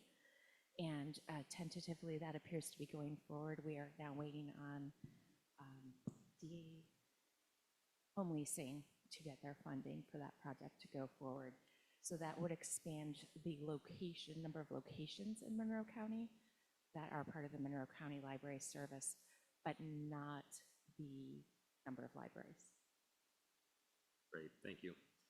Through the chair, on page 617, Cultural and Educational Services, authorized agencies, mid-size arts and tourisms, there's an $805,000 increase in contribution to agencies. Can we explain where these additional funds are being directed, or if there are any new agencies that have been added? Page 617.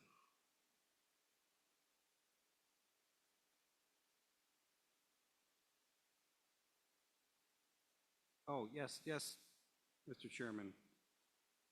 You know, the detail for the changes from year to year are really found on pages 96 through 99. I can tell you, yes, a couple changes have been made. We are adding additional $100,000 for festival support. It was $250 in the 24 budget, it's becoming $350 in the 25 proposed budget. Increasing contributions to our Blue Cross Arena and Convention Center operated by the City of Rochester. The fair is actually with a planning document, not a fair entity, so that 75 grand comes out. It was budgeted in 2024. The new entity in here really is Monroe Community Sports Center, better known as Tim Hortons Iceplex. That's been added at $75,000. We've already discussed the increase for Visit Rochester, and our authorized agencies, the bulk of the cultural and educational entities that we support, for the most part, found a 15% increase in their allocation. There's just a couple exceptions to that. But again, the detail for all those authorized agencies are pages 96 through 99. Thank you. Another revenue question for you through the chair on page 720, Cultural and Educational Services, MCC. Parking fees are increasing by $20,000 when we didn't see an increase in the fee rate. Are they anticipating more violations? No, Mr. Chair, this actually is probably a better, more stable, predictable revenue stream for the parking program. 2024 is the first year we changed the parking agreement. Now the expectation is $50 per enrollee. So it's straight math, Mr. Chairman, 7,400 enrollees at $50.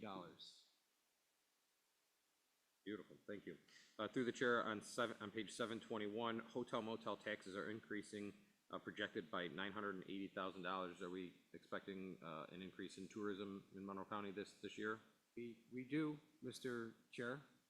We look at our hotel occupancy tax collections on an annual and quarterly basis. 2025 revenue is projected at $11.9 million overall. Monroe County retains $2.1 million of that, and you see the detail of that on page 62 of the budget book. So the remaining $9.8 million supports overwhelmingly our authorized agencies. Thank you. And then through the chair on page 722, where is the new $98,000 in state aid expected to come from?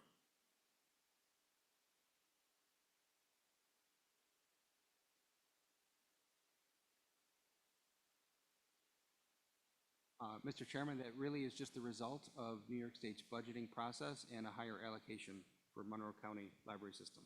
That's nice to hear. So through the chair again on page 722, why the $31,000 increase in charges to other governments? Those really represent Mr. Chairman, the 24 through 25 member library fees, their share of costs. Thank you. If I could just switch gears a little bit to DEI, through the chair on page 108, it lists the creation of a diversity community advisory committee. Can we have a list of its members? How often do they meet, and what is discussed at the meetings? Please and thank you.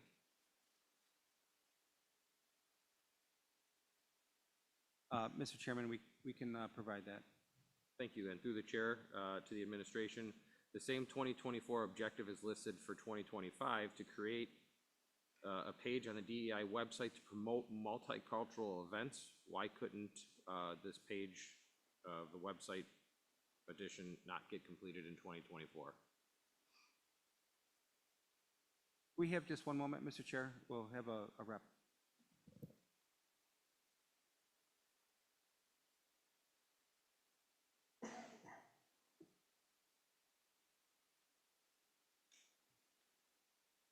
Than a representative, Mr. Chair. It is the director of our department. I am one lucky guy. Would you like me to repeat the question? Okay, thank you. Through the chair, the same 2024 objective is listed for 2025 to create a page on the DEI website to promote multicultural events. Is there a reason that that page didn't get completed in 2024? Last year, we didn't get an opportunity to work with IS once we had put that objective in. We did get it completed. It is done now, and it is a community calendar that will have cultural events, but also events that are thrown by the county. Great, thank you. Through the chair to the administration on page 451, was there a new contract signed? I see salaries are going up. I see salaries are going up in 2025. Was there a new contract signed, or what's the reason for the increase in salaries?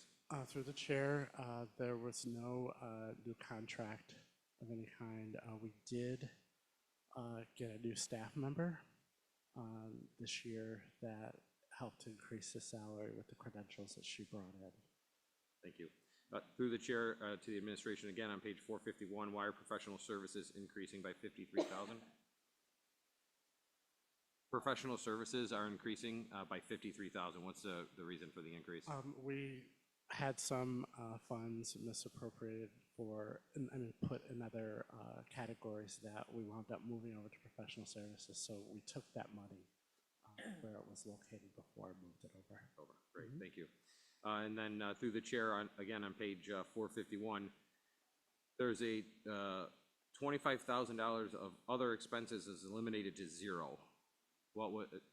There was a reserve fund for some IT services that we were going to purchase, but with the purchase of the Workday solution that the county has purchased, we won't need that additional services. It'll be included with Workday. Great, thank you very much. You're off the hot seat. My next question, through the chair to the administration, given the state of EMS across our county, is there any consideration provided in this budget to address the EMS crisis in Monroe County?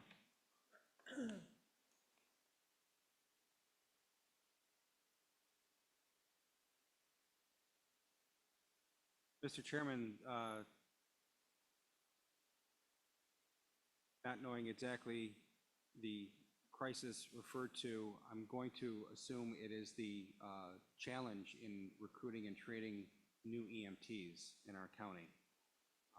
So this proposed budget for 2025 does not actually address that crisis. However, all of our ARPA contracts were authorized in a prior year, and those appropriations roll from each year to each year, so they're not reflected in the budget. I would like to highlight a contract with Pittsford Volunteer Ambulance in excess of $4 million that the stated purpose is to recruit and train new EMTs for service countywide. Great, thank you. Keeping on EMS through the chair to the administration, Erie County has recently launched a paid county-run EMS supplemental system. Has there been any consideration given by this county to do something like that?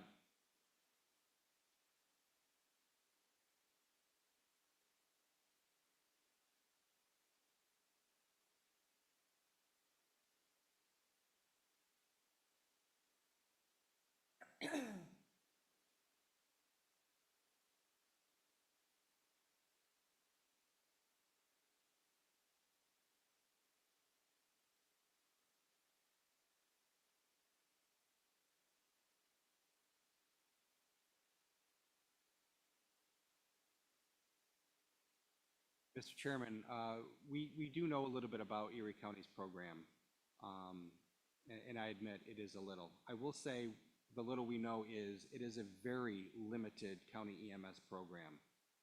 They did file a certificate of need to create that. It's in a small portion of Erie County and focused mostly on the rural parts of Erie County. Could Monroe do that? Sure. Is that the right answer? Who knows? I will let the legislators debate that. Thank you. Would have liked to hear Director Tantillo's smooth voice in answering that question, but that's okay. I'll take yours. Thank you.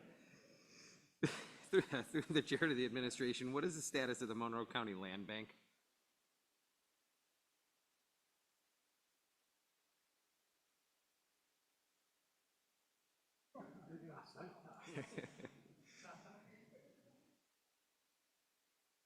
Through the chair, the Monroe County Land Bank Corporation was formally incorporated in early September.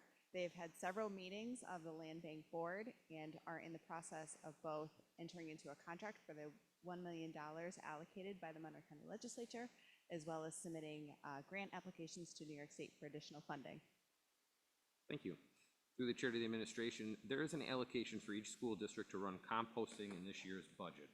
Regarding this, how is the town organic composting plant performed in the town of Pittsford?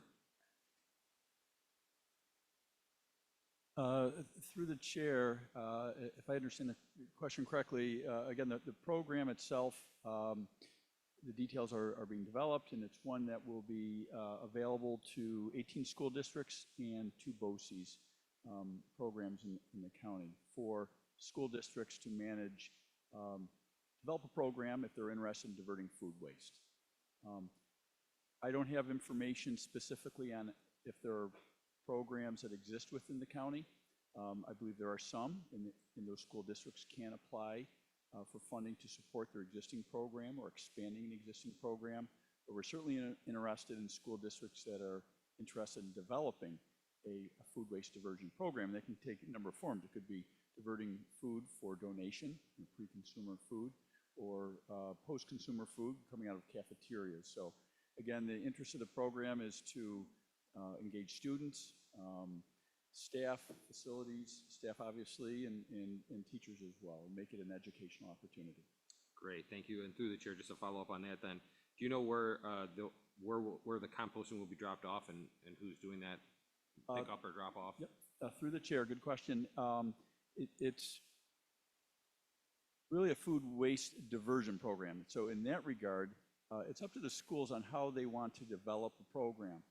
They may choose to compost on site, at a school, teach students, or they may retain a service of a vendor who would collect and transport that collected food waste to a registered organics recycling facility. So that could take the shape of public digestion or compost, natural upcycling, Impact Earth, or other vendors in the community. So we want to have the school districts have a maximum amount of creativity in developing their program in terms of how that food waste is managed or donated. Great, thank you very much. I have one last question for Human Services, Human Resources, actually, I'm sorry. On page 159, why is job fairs and recruitment events attendance so low forecasted for 2025?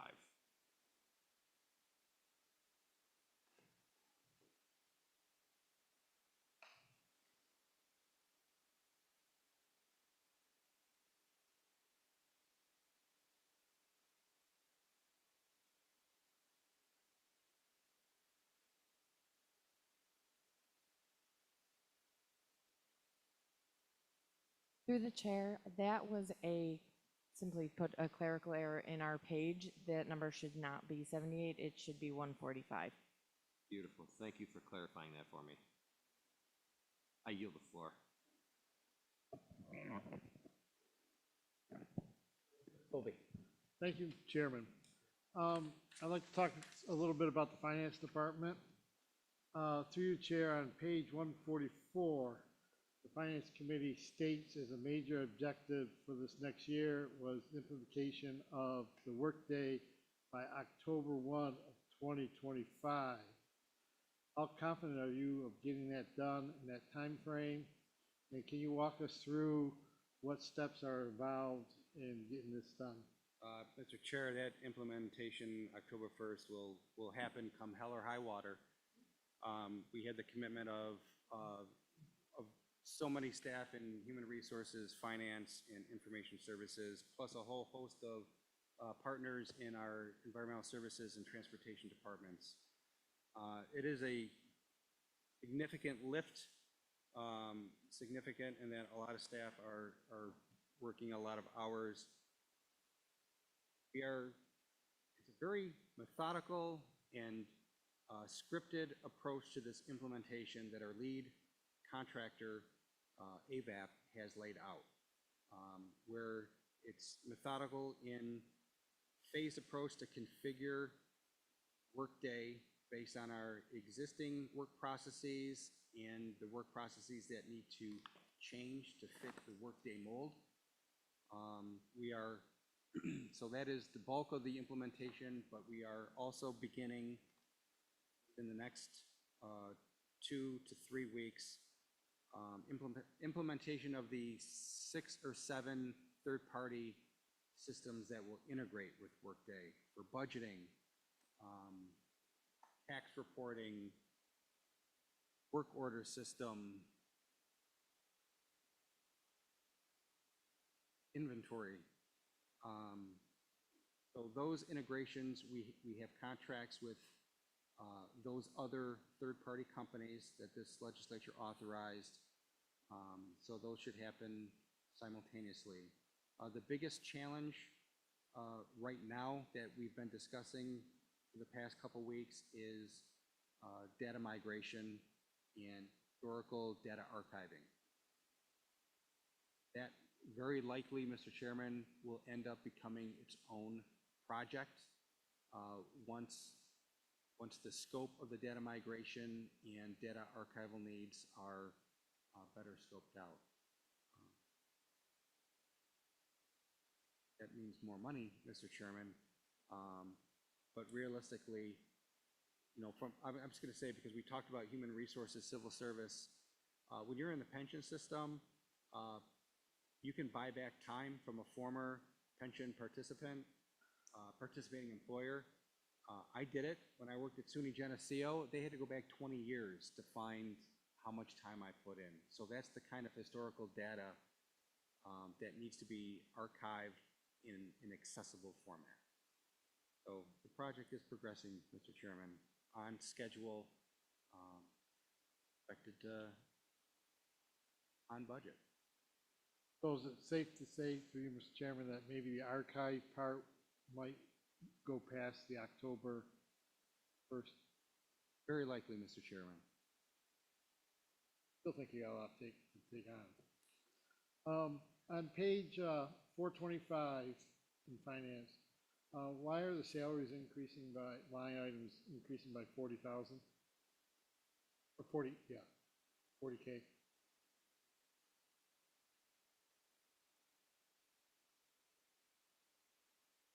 you repeat that question, Mr. Chairman? Page 425, first line item. The salary budget is actually decreasing, Mr. Chairman. The 2024 amended budget, I will note, includes $73,000 in a grant-funded fellowship program received by our division, Research Strategy and Development. I will say there are new positions in finance, but those are ARPA funded. So you will not see the cost of those positions in this budget. You would see the head count. That's a 9 position. In total, about 9.5 positions. There are 8.5 new positions in Research Strategy and Development, which are ARPA funded. So you see the head count, but not the salaries, and a net 1 position increase in the other divisions. That 1 net increase is in real property. It's an additional tax mapping technician. On that same page, going down to professional services, line item seems to be changing, dollar amount. Through the chair. Through the chair. Mr. Chair, the biggest impact on professional services is the increased cost of our auditing and consulting contract with Bonadio Group. The cost of auditing services has skyrocketed, not just in Monroe County, across the state, and frankly, across the nation. So that is the biggest reason for this particular line item increase. Going down that same page on postage, looks like it's made a significant change too. Yes, Mr. Chair. I mean, by August of this year, by July of this year, we had more than exceeded half of our postage budget. U.S. Postal Services keeps raising the cost of the stamp. So this increase reflects that higher rate. Thank you. Moving to page 622.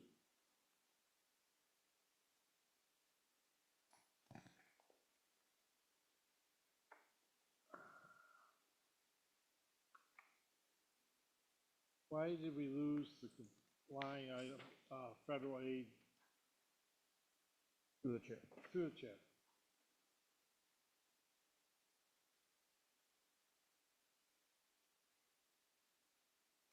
Line item 4,000. Top line item, or second from down. I think that's reflective of Research Strategy and Development. I just want to check.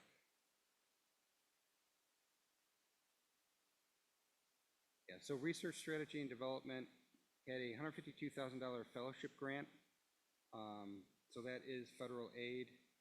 2024 also included $295,000 related to ICAP. Most of that is through Human Services. On that same page going down, could you explain what's in the minority sales appropriation or line item? The $270,000, Mr. Chair? Yes. That's revenue from the county's annual auction. So that's through the chair, that could be subjective depending on what they're selling. Yes, Mr. Chairman, and just for the past couple years, we've seen an increase in earnings from that auction, so we just budgeted to reflect that. But yeah, it could very well not pan out. Thank you. To you, Mr. Chairman, do all the sales tax cuts we adopted this year remain in effect into the next year, such as the closing of tax elimination? Mr. Chair, the elimination of the tax on clothing and footwear with a unit cost less than $110 remains in effect. I think it would take an act of this legislature and the state to rescind that. Thank you. Now backing up to page 428.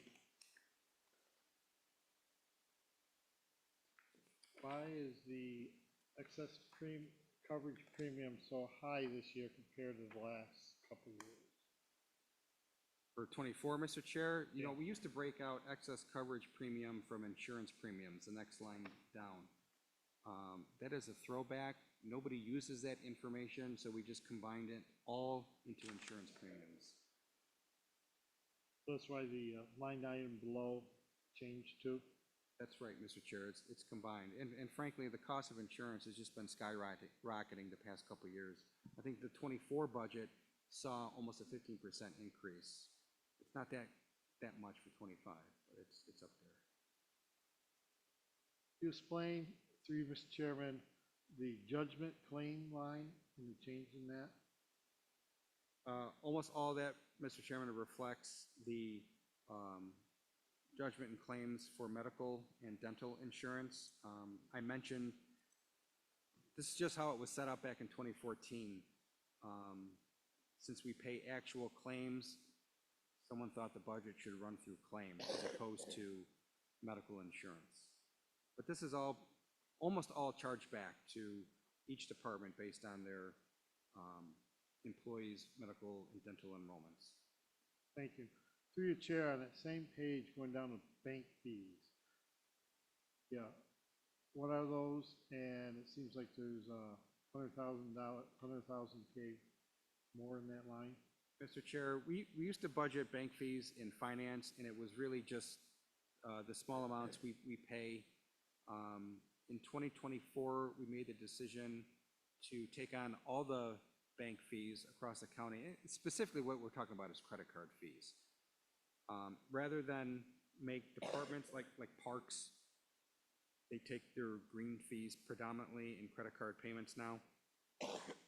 So rather than have each individual department budget separately their credit card fees, we put that all in finance. And frankly, since the interest income isn't credited to finance, but rather finance unallocated, we moved the bank fees to finance unallocated as well. Thank you. Going down that same page, self-insurance.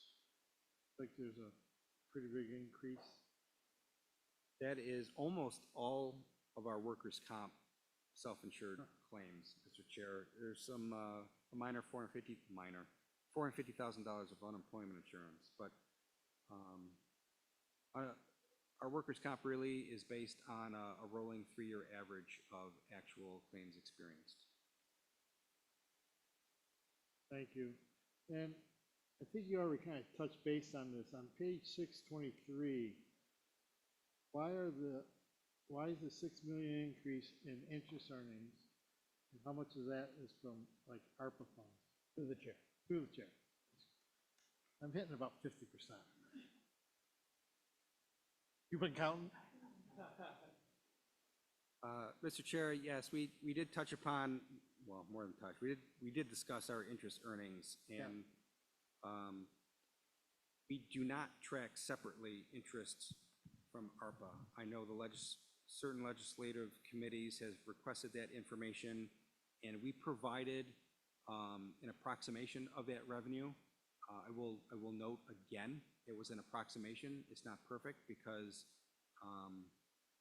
the accounts that our ARPA funding are sitting in also have other dollars sitting in them, and they're in a NICLAS account. The interest rate changes daily. It would be quite the endeavor to go back for 720 days calculating daily rates, daily returns. So predominantly the increase here is the result of very conservative budgeting in prior years and the reflection in 2025 of it being a difficult year, and we needed to recognize the revenue we are actually expected to receive. Through you, Mr. Chairman, during your presentation, you talked about the sales tax and the state taking some of the sales tax. is that just them changing the amount we get through the audit? Does that mean that we were getting too much, or does that mean they're taking some away from us? In that particular audit, Mr. Chairman, it was a local entity that challenged the amount of sales tax that was reported to the state.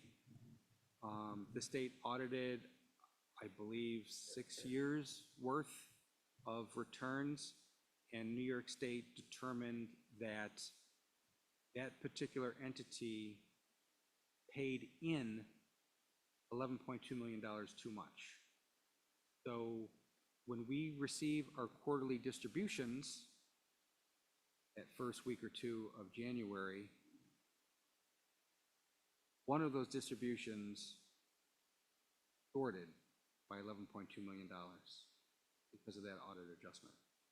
So if I understand you right, through Chairman, that $11.2 million then was returned back to the company that was overcharged? Correct, Mr. Chairman.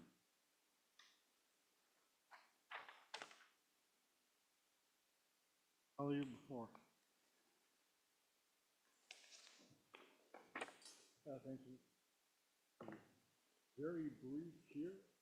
For you to the administration, referring to the law department now on page 436.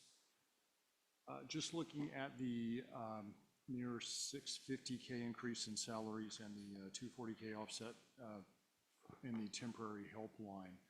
Can you just explain the increase in salary, please?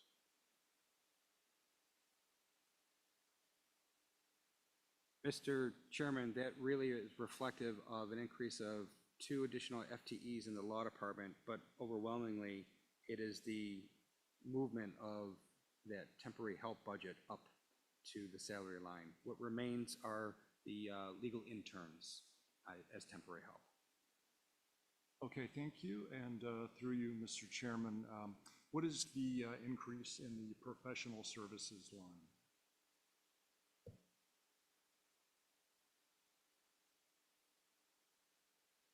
Through the chair, there are a couple issues there. We certainly have a large, and in historical context, historically large litigation docket, civil litigation docket. So we wanted to make sure that there are adequate funds in that line for potential expert witnesses, other litigation fees, and frankly, the cost of all those things has increased in recent years. So you know, that is a line where we hope we don't need it. We often don't, but we need to have it in case we do need it. All right, thank you. And again, through you, Mr. Chairman, are the 2 additional FTEs, are they attorneys? Through the chair, one is and one is not.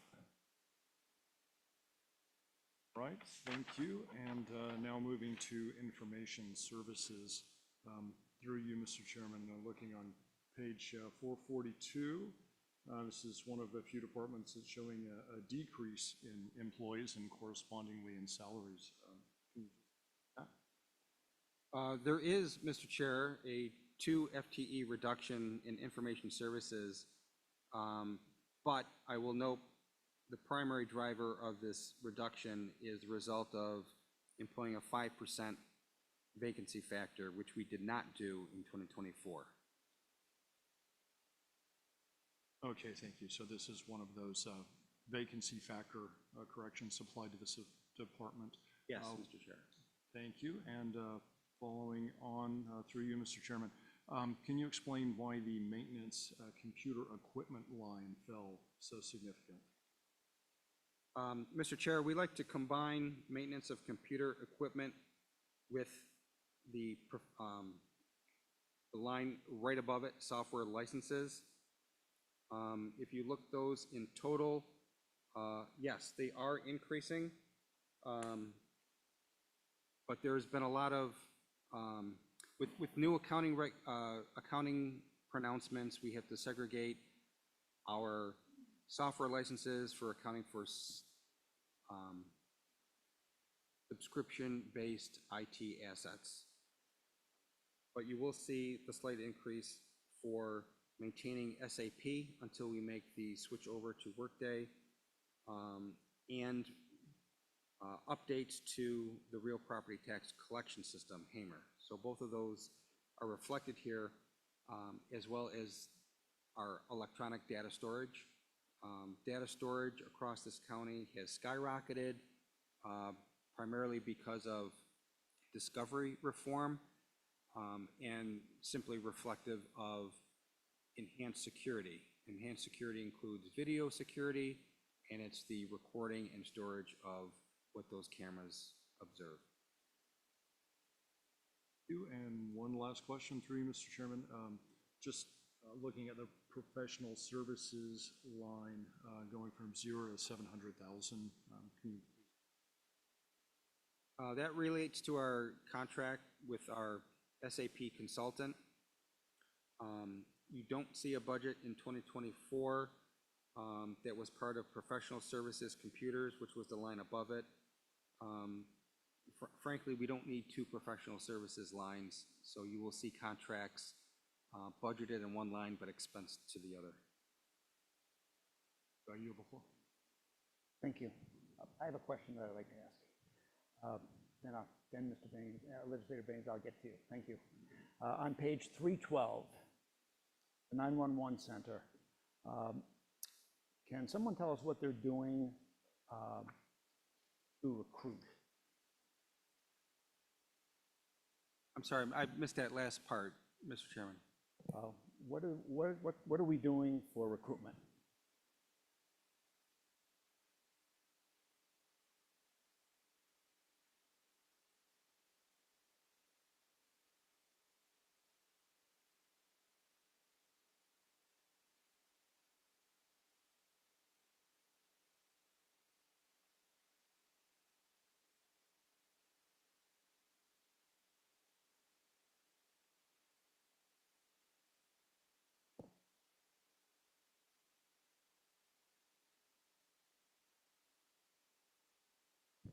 Through the chair, concerning the Emergency Communications Department, we've met with them on several occasions, as well as with some legislators who toured the facility and learned about its operational capacity.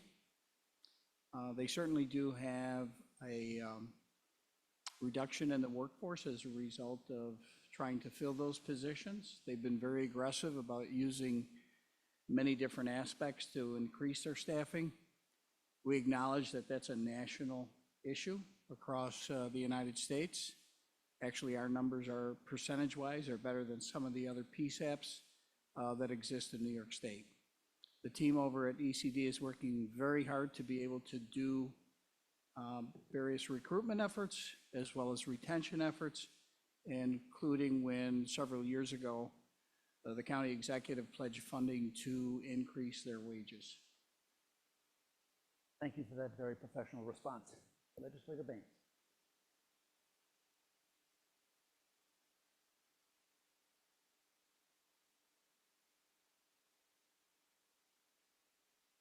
How do you restrict or lower the travel costs and gets to decide who gets to travel? I didn't even know we had the option here in the legislature going anywhere. So if you could review that, please. Don't anymore, Mr.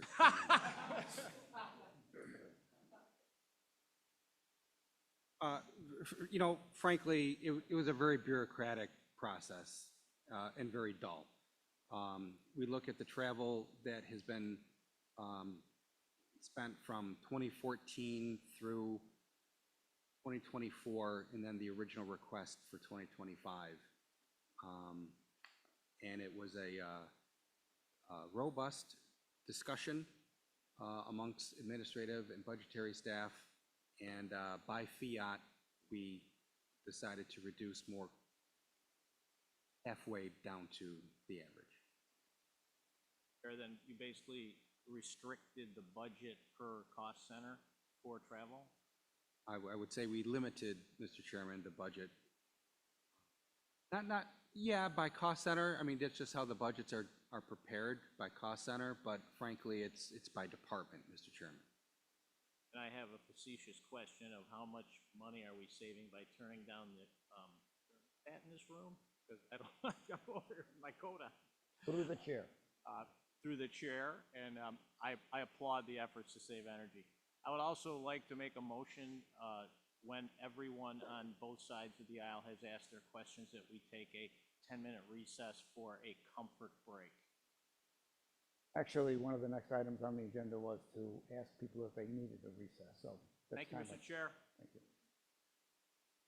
Sit in this seat, Mr. Chairman, it's quite hot.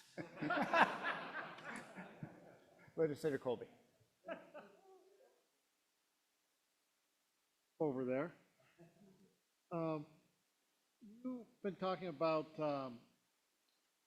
in this budget, we're approving positions, but we're not funding them all based on our past records, history of not getting them all filled.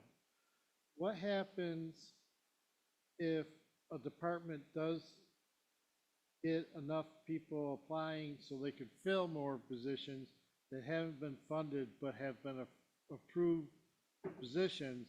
What steps does that manager or that department head have to go through to get the funding increase to cover the position that's not funded but has been approved by us through the budget? To you, Mr. Chairman. Mr. Chairman, that is always a risk. I think I mentioned that. I am confident, however, that's not going to happen. And here's why I say that.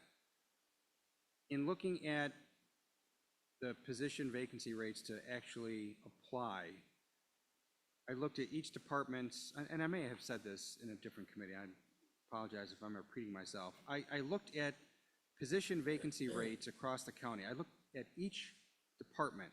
I picked 2 months in 2024, August and April, and I compared that to the vacancy back in August of 2019. 2019, when the economy was roaring and anyone who wanted a job could get a job.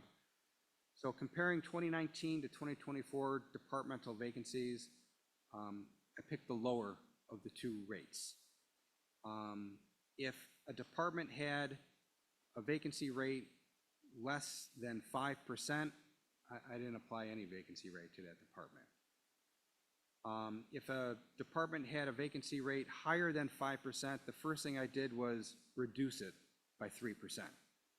And then I rounded down to the nearest whole integer. For example, human resources, they were running a 20% vacancy rate in 2019, opposite direction, and only 11.1% in 2024. So I looked at 11.1%, then I rounded down to 11, and then I backed off 3% to get me to 8. And then I didn't even take 8. I reduced it down to 5. And I went through that process for every single department. So it's not going to happen. To the point, however, that it really does represent a risk. There really is natural turnover in this county. I mean, people up and quit, people retire. I think looking not just at Monroe County, but any industry in the county, you generally have an 8% turnover rate. That is very common. In this county, for the most part, somebody leaves their job and it takes us 3-4 months to actually fill that job. So we generate 3-4 months of payroll savings right off the bat. And those payroll savings can be used to offset the cost of hiring new staff. So follow up through you, Mr. Chairman, on that. In the past budgets, we have not tried to conserve those dollars or present those dollars being less in the budget.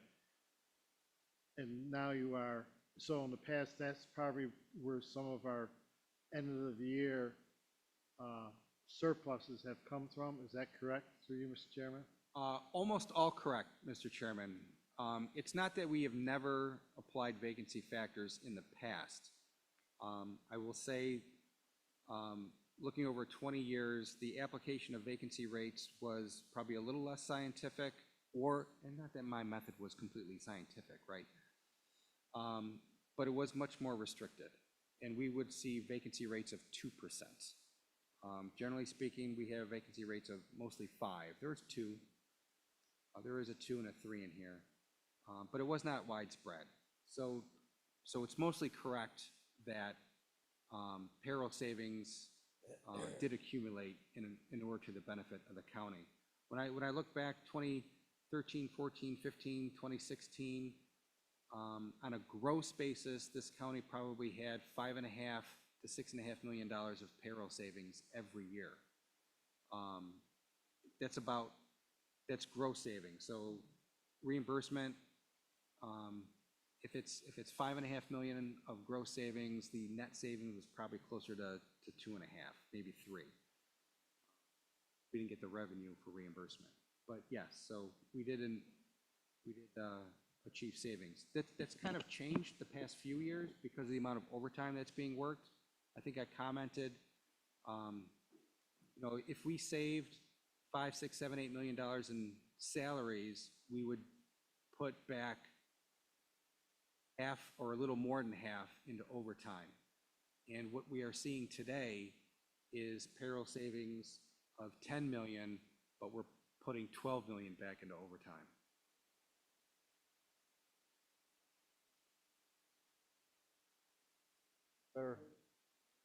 Legislative Group. Thank you, Mr. Chairman. Through you to the administration, a couple questions only for the Human Resources Department. Through the chair on page 438, Human Resources, why the $180K increase in salaries with only a $60,000 offset to temp help?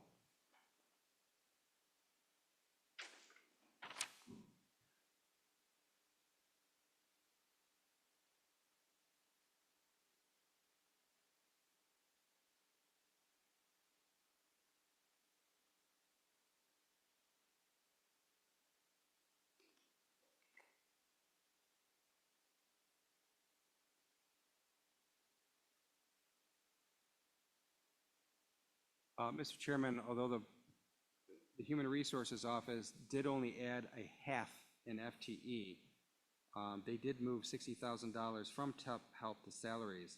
Realistically speaking, however, these are accommodations for pay and step increases plus the additional allotment we put in for a CSEA settlement.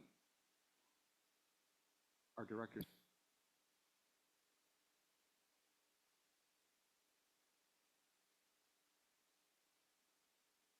There was nothing extraordinary in this. I don't have the math in front of me, but it's probably not that dramatic of a percentage increase. Thank you. Another question through the chair to the administration. Why are background checks added as a new line item for $75,000 this year and $50,000 for next? Where did this used to exist?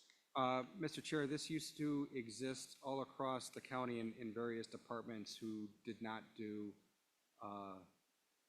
an appropriate job budgeting for these. So we decided to centralize the cost of background checks in human resources, where we could put one manager in charge of paying for the background checks and telling us whose department needed an employee's background check. The 24 budget was $75,000. Turned out that was a little on the high side, so we reduced that back down to $50,000. Thank you. Through the chair of the administration, one final question regarding Human Resources Department. Why the $120,000 increase in professional services? So we've been working, finance has been working with Human Resources for the past couple years on moving, I will categorize, moving human resources contracts out of finance unallocated into human resources. Not that it was necessarily bad to have them in finance unallocated. Most of human resources deal with labor all across the county, but human resources as a department can better manage them if they are actually budgeted in their department because of security roles in SAP and the contract flow. We have a system, Contract HQ, so just monitoring the flow of that. So we've been just working to move dollars out of finance unallocated into human resources. Okay, thank you. My next line of questions regarding the county clerk, and I believe from our group, this would conclude the questionings. I have about maybe 14 questions to ask regarding the county clerk. So let me get with it. Through the chair, on page 347, it lists adding new reoccurring monthly mobile DMV sites in the town of Clarkson and Ibero.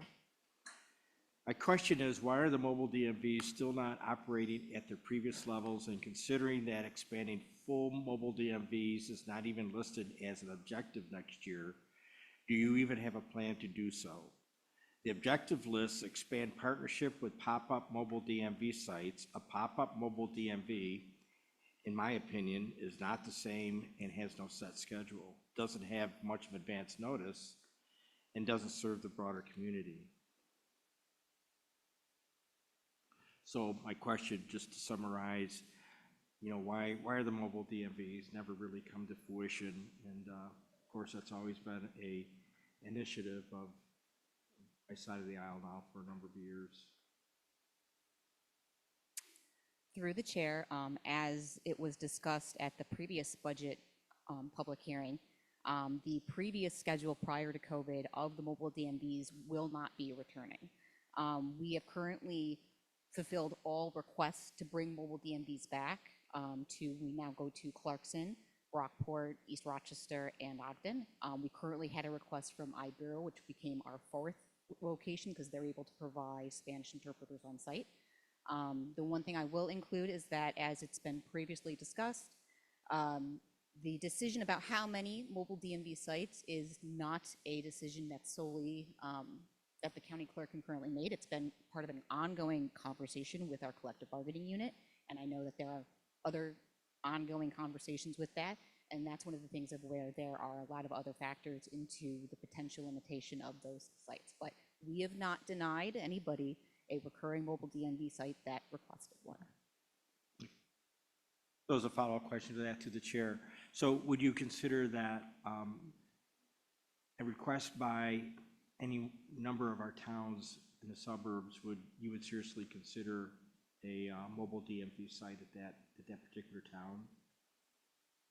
Through the chair, every town that has asked for one has received one. We have not received any other request. I think post-COVID, there were a lot of individuals that realized the traffic of a mobile DMV did not necessarily suit their new idea of a footprint or foot traffic.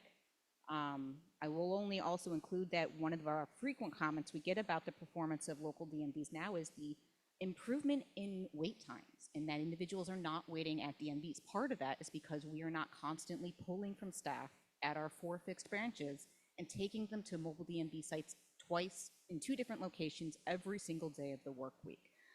Just for a summary, we have, for a comparison, our Henrietta branch on Jefferson Road, which was recently located year to date, has processed about 110,000 transactions. Collectively, across all mobile DMV efforts, year to date, we've processed 2,400. It's very difficult for us to continue to look at prioritizing pulling resources out of our most used locations, particularly when there is not a demand or a request that we've got. Any partner that's come to the county clerk's office about bringing a mobile DMV, we've engaged with them, and in most times, well, for our 5 recurring sites, we now have 5 recurring mobile DMVs. Okay, thank you. And I guess another follow-up question to that. So setting aside the individual requests for the towns would certainly be advocating for their own locations. Does the clerk's office actually look at the geographically composition of the county and say, okay, here we have a mobile DMV here, here, here, and here, but here's a geographic gap that it would make sense to have it here, okay? Would that be something that the clerk's office would take an initiative to say, hey, maybe Chili, you'd be a good location because we see a gap on that southwest side of the county? Through the chair, we recently relocated 2 DMVs. We have 2 other fixed DMVs that I will be honest, are considered more, well, we have our downtown unit, but then the Greece unit, which is kind of considered that west side unit. As that lease comes up, and if we do consider anything with that, that is the area that I think would be likely to have an opportunity to relocate, but we currently are in our lease with the mall at Grease Ridge. I will say that for all of the events that we take into consideration, we consider many factors. We include geographical areas. We also include population density, but also a number of our services, we are looking at the different status of needs. We've been able to bring the DMV. We go to the jail once a month because we know there's a significant need there with bringing people that are ready when they're released to have IDs waiting for them.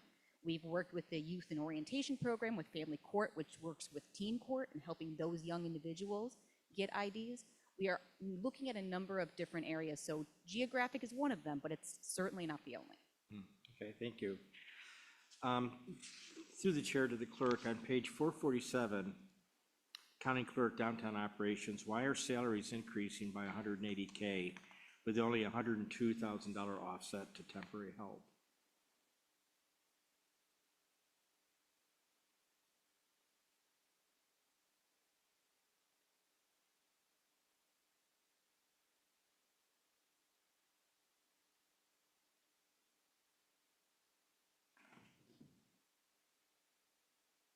Sorry, through the chair, could you please Sure. repeat that? On page 447, why are salaries increasing by $180,000 with only $102,000 offset to temporary help?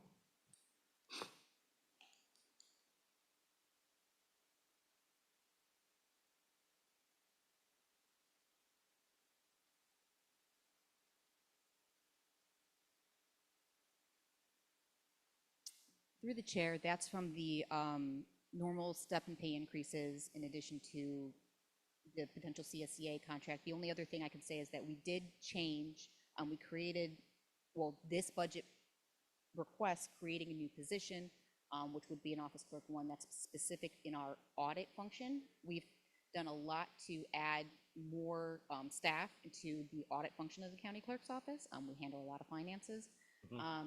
That it would be the only other thing that could have led to a little bit more of that increase. Okay, thank you. Through the chair, to the county clerk's office again, why the large jump in maintenance and computer equipment?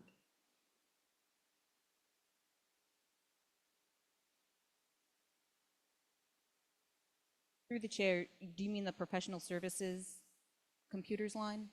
Well, it would be on page 447, and I believe it would be, yes.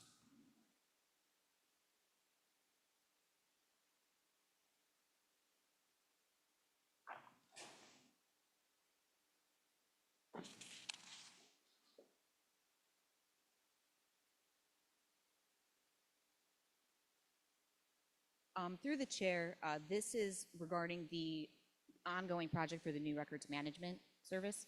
The new records management system was the contract that this honorable body adopted for IQS, which was a 5-year contract. It's a significant amount of data migration for the system that handles not only all of our records management, but also electronic filings for the courts and for land recordings, in addition to all the transactions that we process.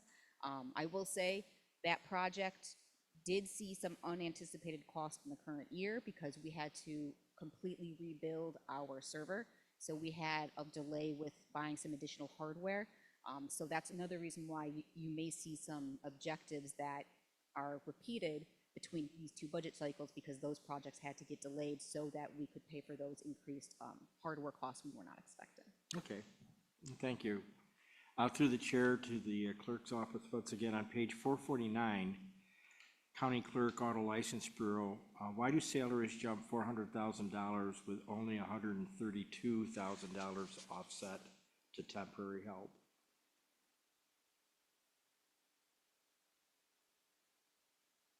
Through the chair, again, we have not increased any FTEs.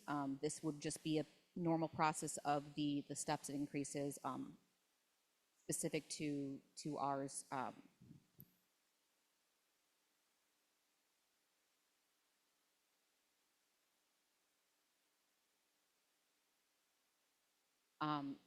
Through the chair, one of the things maybe not known is that particularly for DMVs, a motor vehicle representative clerk starts off 2 groups or grade levels lower than what they get to once they've passed 1-year probation. So the more that we are able to reduce our turnover, the longer people stay, the more group 8s that we get. So that's one of the things of, if we are able to help bring down our turnover and actually keep staff longer, it will obviously lead to that. Makes sense. Thank you. Another question to the clerk. On page 663, your downtown operations, why the elimination of state aid? Through the chair, that was state aid that was never realized. This past year, we applied for a grant that we were not awarded. A different entity was awarded it, so it was just the realization that we did not win that grant, and we did not have an anticipation to apply again. Okay. Through the chair, the clerk, on page 634, Auto License Bureau, why do ALB fees fall 1.4 million? It's on page 634. Through the chair, last year, the State County Clerks Association was successful in getting a new online revenue sharing formula within the state budget that was adopted and passed and signed by the governor. What this did was result in a change where now the county benefits the same of whether you go into a branch or you do your transaction online. What we've seen is that while for the top line, which is the fees line that sees the decrease, while we did see about a 16% decrease year to date in our current retention fees from in-person, we saw, and this is not a fake number, almost a little over 600% increase in online revenues. The ability to retain a much larger percent of online revenues for any Monroe County resident that goes on the state website is going to be a significant growth factor for the future for DMV revenues, which will allow us to then be able to invest a lot more back into our operations. Okay. So interesting. So as a follow-up question to that, to the chair, so would you say that was with the decrease in one category, the increase in another, was that kind of a break-even prospect this year that you mentioned you saw, you see a future upside in that in future years? Through the chair, we're seeing a slight increase. What I will say is that the state DMV has a unique cycle where based off of renewals for registrations and IDs, that revenues will ebb and flow because we all have to go to a DMV to renew our license or our registration. We don't always get the definite numbers of what to expect, but in a year where that number is higher, we would think with more people going online, we won't see that reduction in revenue we've witnessed in the past. We'll see a higher number because we're getting more of that. So one last question. This is kind of my own question. I know to the chair of the administration, with the airlines required an enhanced driver's license this year for flights, have you seen, has the county clerk's office or the DMV seen an increase in requests for those type of licenses? And is there an upside to revenue as a result of that? Through the chair, the May 7th, 2025 deadline has moved several times. There is even word that the TSA is considering changing that, not the deadline or how it's implemented potentially, that we're still waiting to hear. I will say that because this has been prolonged so much, we don't necessarily see big jumps in revenues. I think in 2019, you had definitely seen a much larger increase in revenue because we thought that 2020 deadline was going to be the hard deadline. So we anticipate that May 7th, 2025 will be that year that everyone in this room is going to need to have a rail ID or a passport to board a domestic flight, unless the federal government changes its mind and allows it to delay. We are going to be increasing our outreach, and I know working with the airport as well, about making sure that individuals know how to check their IDs if they need to get an upgrade and how to make sure they can access that. Thank you. That concludes my questions. Legislator Smith. Thank you. Through the chair to the county clerk, you had mentioned that you go to the jail how often again? Apologize, can you repeat that again? Okay. You had mentioned when Legislator Brewer was asking you questions about how many people are coming through the DMV. You mentioned you also go to the jail to do IDs. How often do you go? We currently go once a month. Once a month? Through the chair. And do you know how many people you service? That number would have been included in that 2,400. Okay. But that's I what can wondered. provide, we're working on a greater breakdown of that, but that can be provided. Oh, that would be great. Thank you so much. I yield the floor. Any other questions? So, 10-minute recess? Any objection? Okay, thank you. 10 minutes.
We'd like to get started if we could.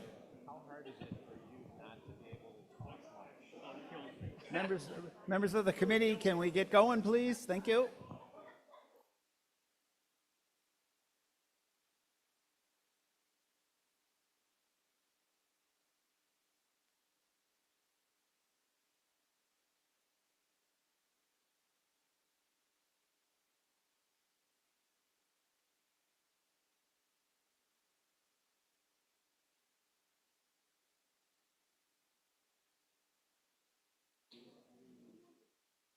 Okay, if we could come to order, please.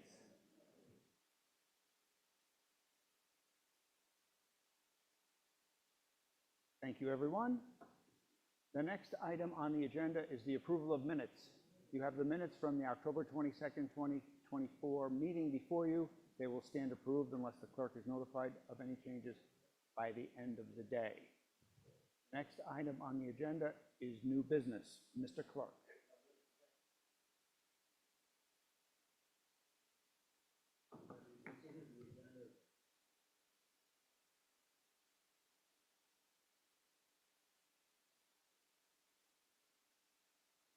Four 409, 411, 412, 414, and 415. Moved by Legislator Udelson, seconded by Legislator Smith. Chairman Mafucci? Yes. I'd like to declare my interest on several items. 240377, 240386, 240415. I'm sorry, I have 377, 386, you said? 386 and 415. Eric, could we slowly go? Yep. We are moving the agenda as a whole, except for the following referrals: 24-0392, 24-0408, 24-0409, 24-0411, 24-0412, 24-0414, and 24-0415. Any discussion? All those in favor? Aye. Item carries. Next item. Referral 24-0392, authorize an intermunicipal agreement with the town of Perrinton for the Turk Hill Road Sidewalk Extension Project, partially funded through Monroe County, appropriate committed fund balance, and authorize an interfund transfer. I enthusiastically move it. Second. Moved by Legislator Baines, seconded by Legislator Udelson. Any discussion? I'd like to take this opportunity to. Legislator Baines. Yes, thank you, Mr. Chair. I'd like to take this opportunity again to thank Deputy County Executive McCann for his leadership on this issue. The county, for those folks who are not familiar with it, has never spent a penny building a sidewalk on its own roads until this honorable body created a fund of $10 million, which I believe 5.9 million remains. We've been able to do a lot of good with it. And the beauty of it is it's a partnership between the towns and the county. So I'm explaining my vote, obviously. I'm enthusiastically supporting this critical access point for the youth and the entire citizenry of Perrinton to access our recreation center, our town hall, and our schools. Thank you. Thank you, Legislator Baines. Any other discussion? All those in favor? Any Aye. opposed?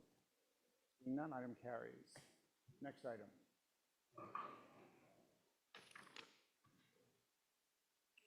Referral 24-0408, approve the collective bargaining agreement between the Monroe County Executive and the International Union of Operating Engineers Local 158. Moved by Legislator Udelson, seconded by Legislator Vasquez Simmons. Any discussion? Yes, Mr. Chairman. Legislator Baines. For you to the administration, how many members are there in the operating engineers bargaining unit?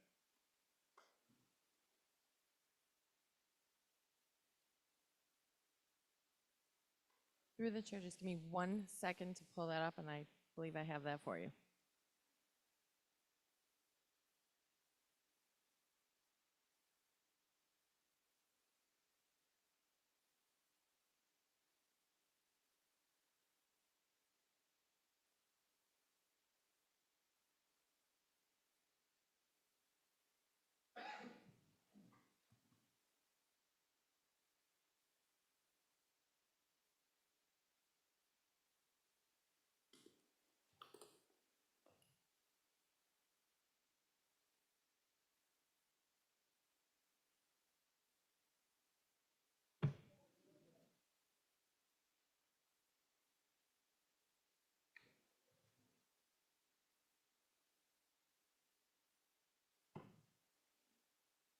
Through the chair, 23. Through the chair, in calculating the impact of this agreement, referral estimates the cost of the 2025 year of the agreement to $130,387. Would it be accurate to describe that as a recurring cost that would occur in all 3 years of the agreement?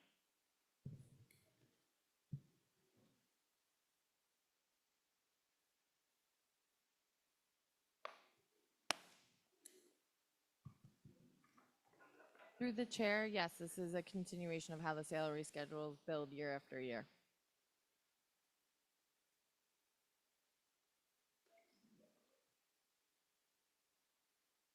Calculating the total impact of the agreement, we would triple the first year, double the second, and add in the third. So I calculate the amount of new money for this particular bargaining agreement is $661,496 in terms of new dollars that we will spend as a county over the next 3.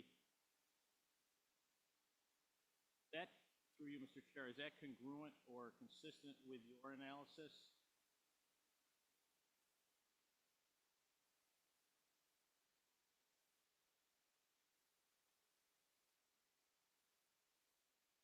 Through the chair, reasonably so, yes.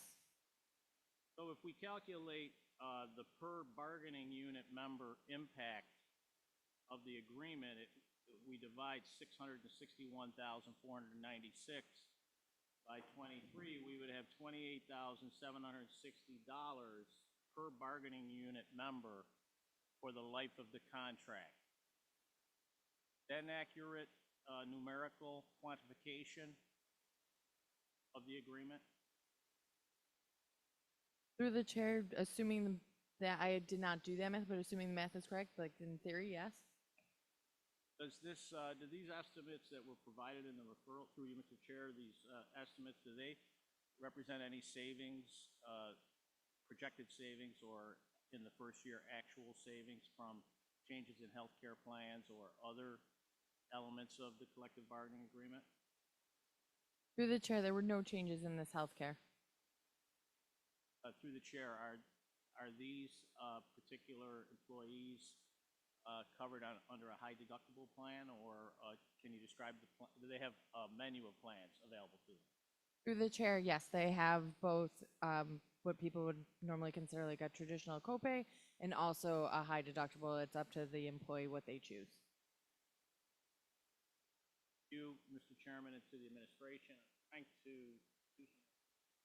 how to look at impact of collective bargaining agreements, dollars and cents. So if we take the number that we had, which was $28,760 per unit member for the 3 years, and we divide it by 3, we get the yearly impact, which is $9,586 per unit member per year. In terms of, obviously it'll be distributed not that way, that's an average, right? It'll be distributed across 23 employees, all different experience levels. So I wanted to do this exercise to give people a sense of how we are elevating these particular group of employees with this agreement.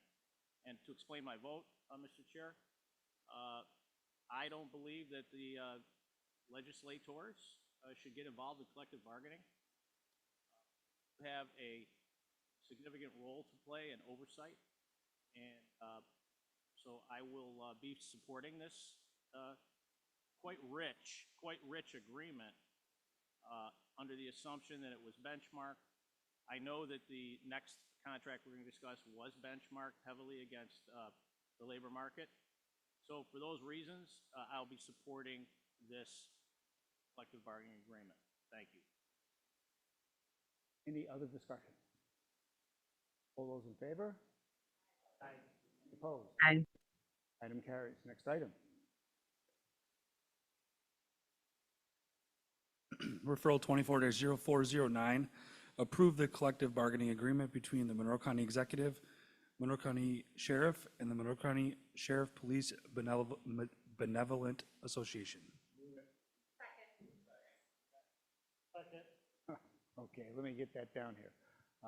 Moved by Legislator Udelson, seconded by Legislator Smith, Legislator Brew, Legislator Dondorfer, Legislator Colby, and Legislator Keller.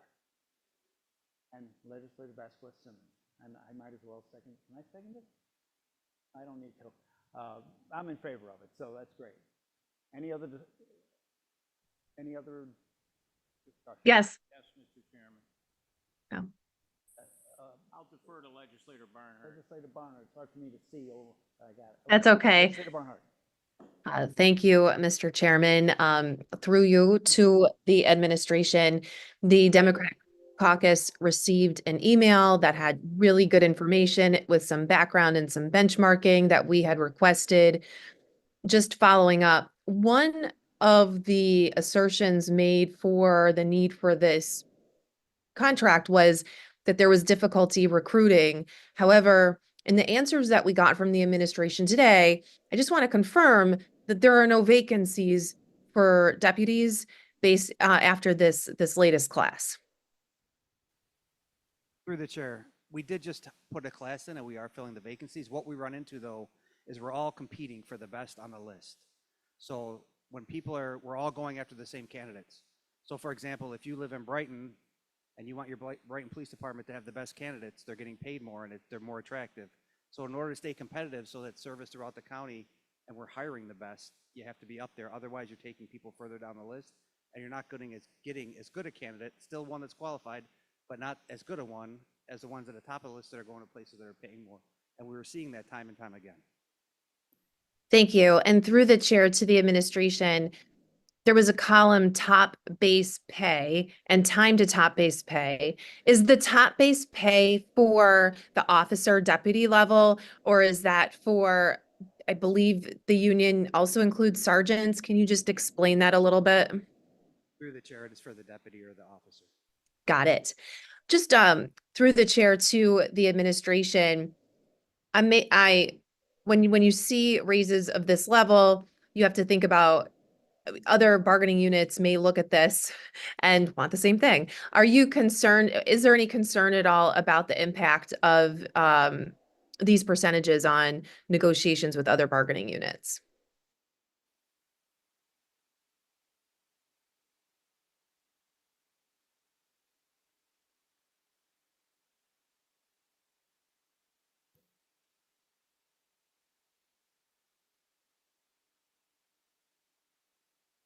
Through the chair, as you'll see from the previous item for the operating engineers, their raises were also comparable. We are trying to make sure that we are staying competitive throughout the board with all of our different units. So yes, the raises may be larger than what has been seen in past years, but they are, as you can see from the one previously, it is not this solely that is numbers. Through the chair. Thank you. I would just like to explain my vote. I think that county workers should be paid fairly. I think that they should be paid competitively. And I think that you've made a case here to do that. I am concerned about other bargaining units and some of the requests that they have and the concerns that they have expressed. And I do think legislators have an oversight responsibility. And there is a long history of legislators, particularly Democratic legislators, standing with unions and advocating for them to get a fair deal. And I certainly plan to continue to do that. So I will be voting yes. Thank you. Any other? Yes, Mr. Chair. Senator Baines. Administration, how many members, unit members are there in this bargaining unit?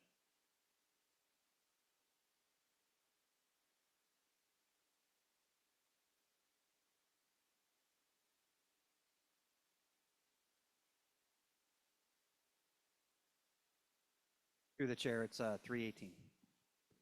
Sorry, three? I'm sorry, 318, 318. And looking at the impact of the 5-year agreement, Earl states that the first year of the agreement is cost $2,255,393. That amount would that be a recurring charge through you, Mr. Chairman, for all 5 years of the deal?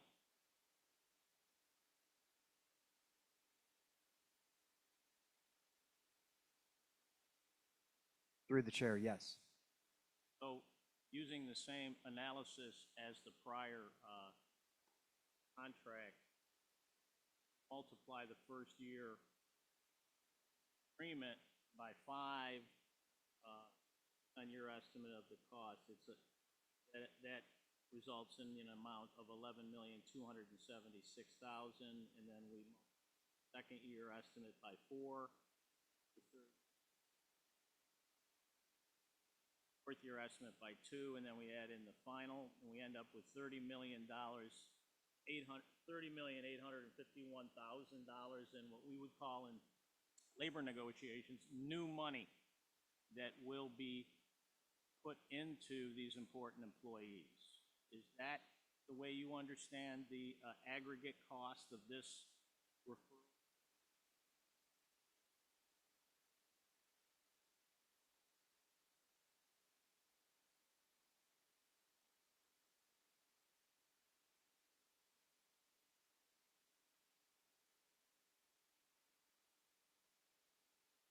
Through the chair, yes, the first year is the initial money, and then the second year builds off of that and so forth and so on. So it just, Divide the $30,851,000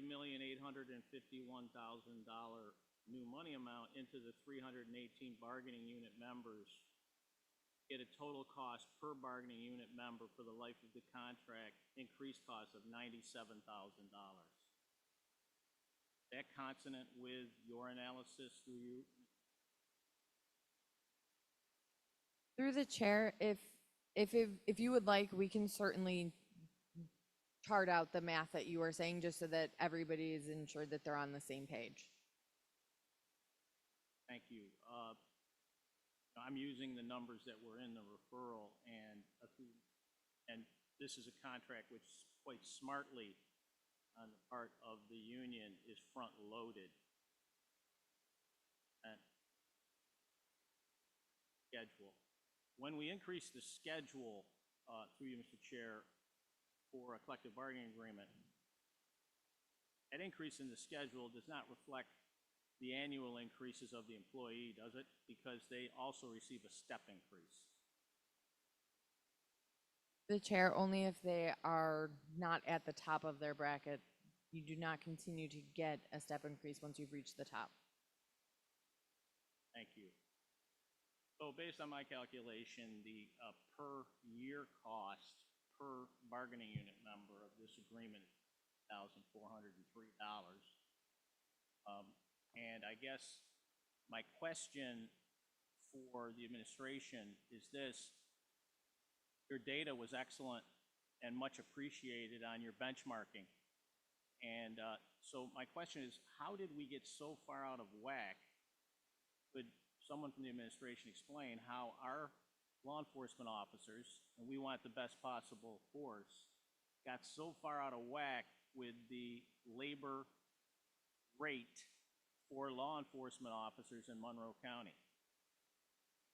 Through the chair, you know, I have an interesting perspective because I worked in the city until 2017, until the end of 2017, and came to the county in 2018.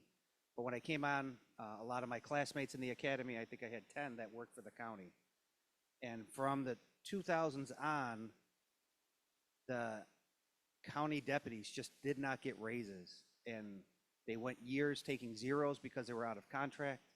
Then they had a horrible arbitration that happened in 2013, 14, 15 in there, where they lost 40 deputies out of their road patrol, and they lost all their senior talent because they weren't getting raises. When we first came here, they just got a contract settled right before this sheriff started running, but they were out of contract before that. So for years, they just did not get raises. When we came, our deputy sheriff association for the jail was 5 years out of contract, getting zeros for 5 years because they had no contract in place. So it was common practice to stay out of contract and settle contracts late, but when they did that, they were losing years of getting zero, which means that 3%, and like you mentioned, when you get money up front, you keep getting it. Well, when you lose it, that keeps going forward also. And so that's exactly what happened. So I could see my pay as a city police officer and my partners that work for the county, I could see them separating. And when I would meet with my peers that were both lieutenants and I was a lieutenant, I was making considerably more because of that separation gap. You, Mr. Chair, thank you so much for that very granular and narrative-based answer, because it's very important to understand that in labor negotiations, when we have a lack of competitive labor market pay, it results in convulsive change. And I don't know, I don't have the history to know how rich this contract is relative to other contracts, but would it be safe to say that this is one of the richest contracts in memory negotiated by the County of Monroe?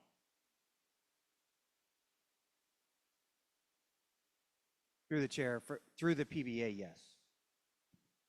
So I'd like to explain my vote. I think there are three major equity issues. There are probably more than three, but I'm not smart enough to come up with more than three. The first one, and the one that we're addressing here tonight, is labor market equity. Our employees should be paid pursuant to the market rate for their professionalism, their expertise, and the work they do, whether they're social workers, operating engineers, or they are in law enforcement. So that is what we're working on tonight. We also, as my legislative colleague said, we have to look at intramural equity, so that we as employers want to look at all of our employees and say to them that we treat everybody fairly, not equally, not the same, but fairly, in the sense that they all receive labor market appropriate compensation. And then the third level of equity that is of great interest to us, and probably our prime responsibility as legislators, is return on investment for the citizens. And I'm very excited to support this proposal. I recognize how incredibly rich it is, benefits, but I also think that because it's 5 years in duration, I would really appreciate a good sit down every year looking at key performance indicators, not only relative to the performance of the force, the 318 bargaining unit members, in terms of what they're doing in their engagement, their activities, and their work, but also continuing to understand where we stand relative to the labor market, so that when we get 5 years from now, we'll know how our deputies, in this case, are doing relative to the labor market. So I would ask that we calendar that approach, that we review the work and celebrate the work of these 318 law enforcement officers. And for that reason, I'll be voting in the affirmative for this long overdue contract that brings our law enforcement agents, officers in the Sheriff's Department, into labor market balance with their peers. Thank you, Mr. Chairman. Any other discussion? Seeing none, all those in favor indicate by saying aye. Aye. Any opposed? Item carries. Next item. Referral 24-0411, authorize an interagency agreement with the Monroe County Department of Planning and Development for Monroe County's Home Investment Partnerships Program and authorize an appropriation transfer. Moved by Legislator Udelson, seconded by Legislator Vasquez Simmons. Any discussion? Legislator Barnhart. Legislator Barnhart. Thank you.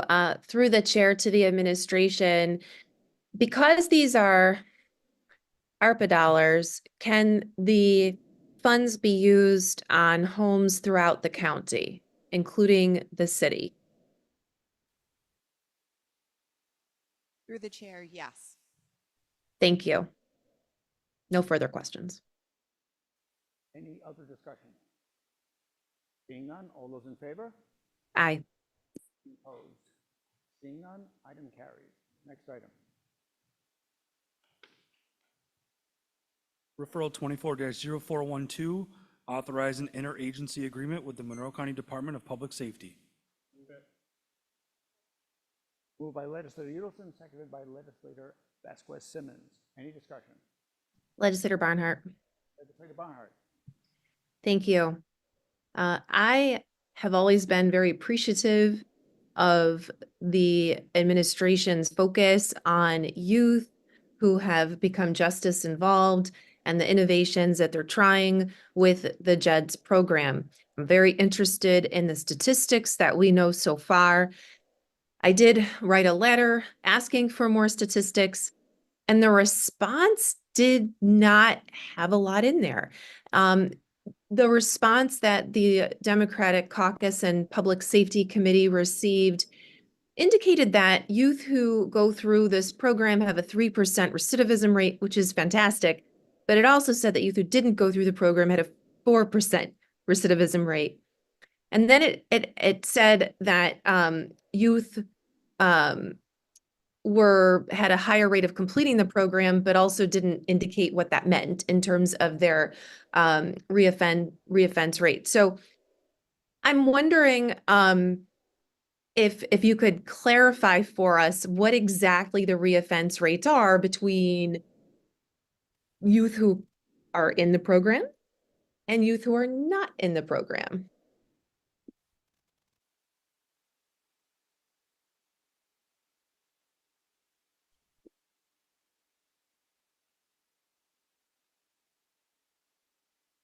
Through the chair.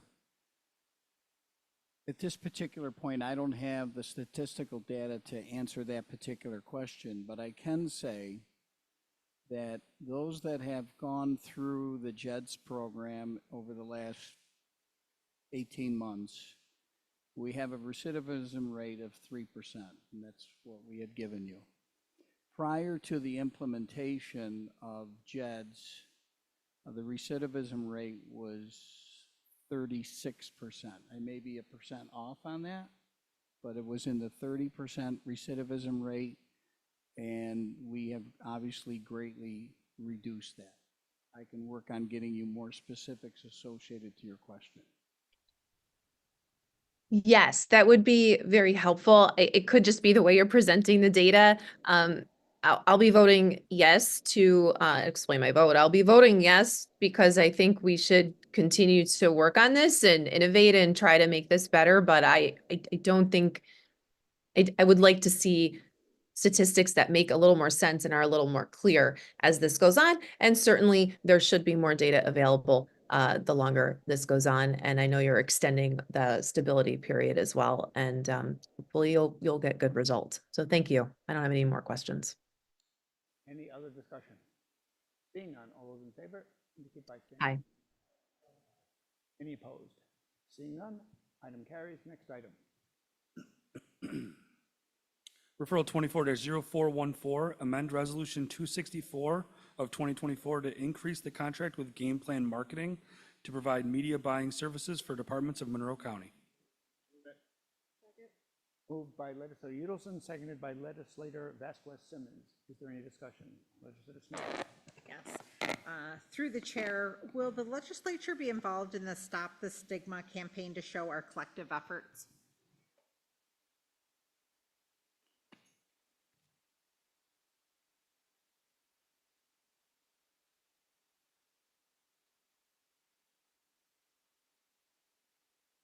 Through you, Mr. Chair, I'm sorry, I don't quite understand the question. Sure. So through the chair, will you be involving the legislature when it comes to how you plan on getting this information out to the media? like be asking for some input from us as the legislature.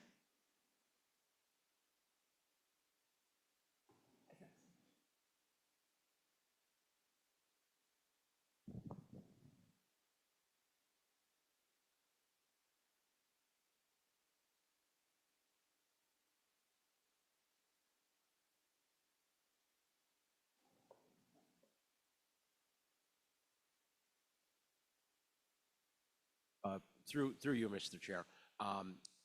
Right now, we have some topics and ideas of where we're going to go with the campaign. We would be happy to share them with the legislature and receive any input that you have and share your thoughts with us. We would be happy to have a dialogue with you. Thank you. That would be great. I yield the floor. Any other discussion? Seeing none, all those in favor, please indicate by saying aye. Aye. Any opposed? Item carries. Next item. Referral 24-0415, acceptance of a grant from the U.S. Department of Justice Bureau of Justice Assistance for the Comprehensive Opioid, Stimulant, and Substance Use Program.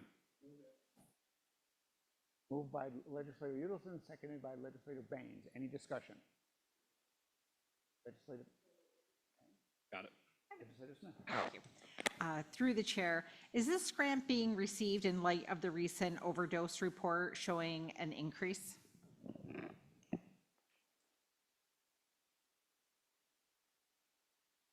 Through the chair, no. We applied for this grant over the summer. June, July is when we've been working on the idea since March, April.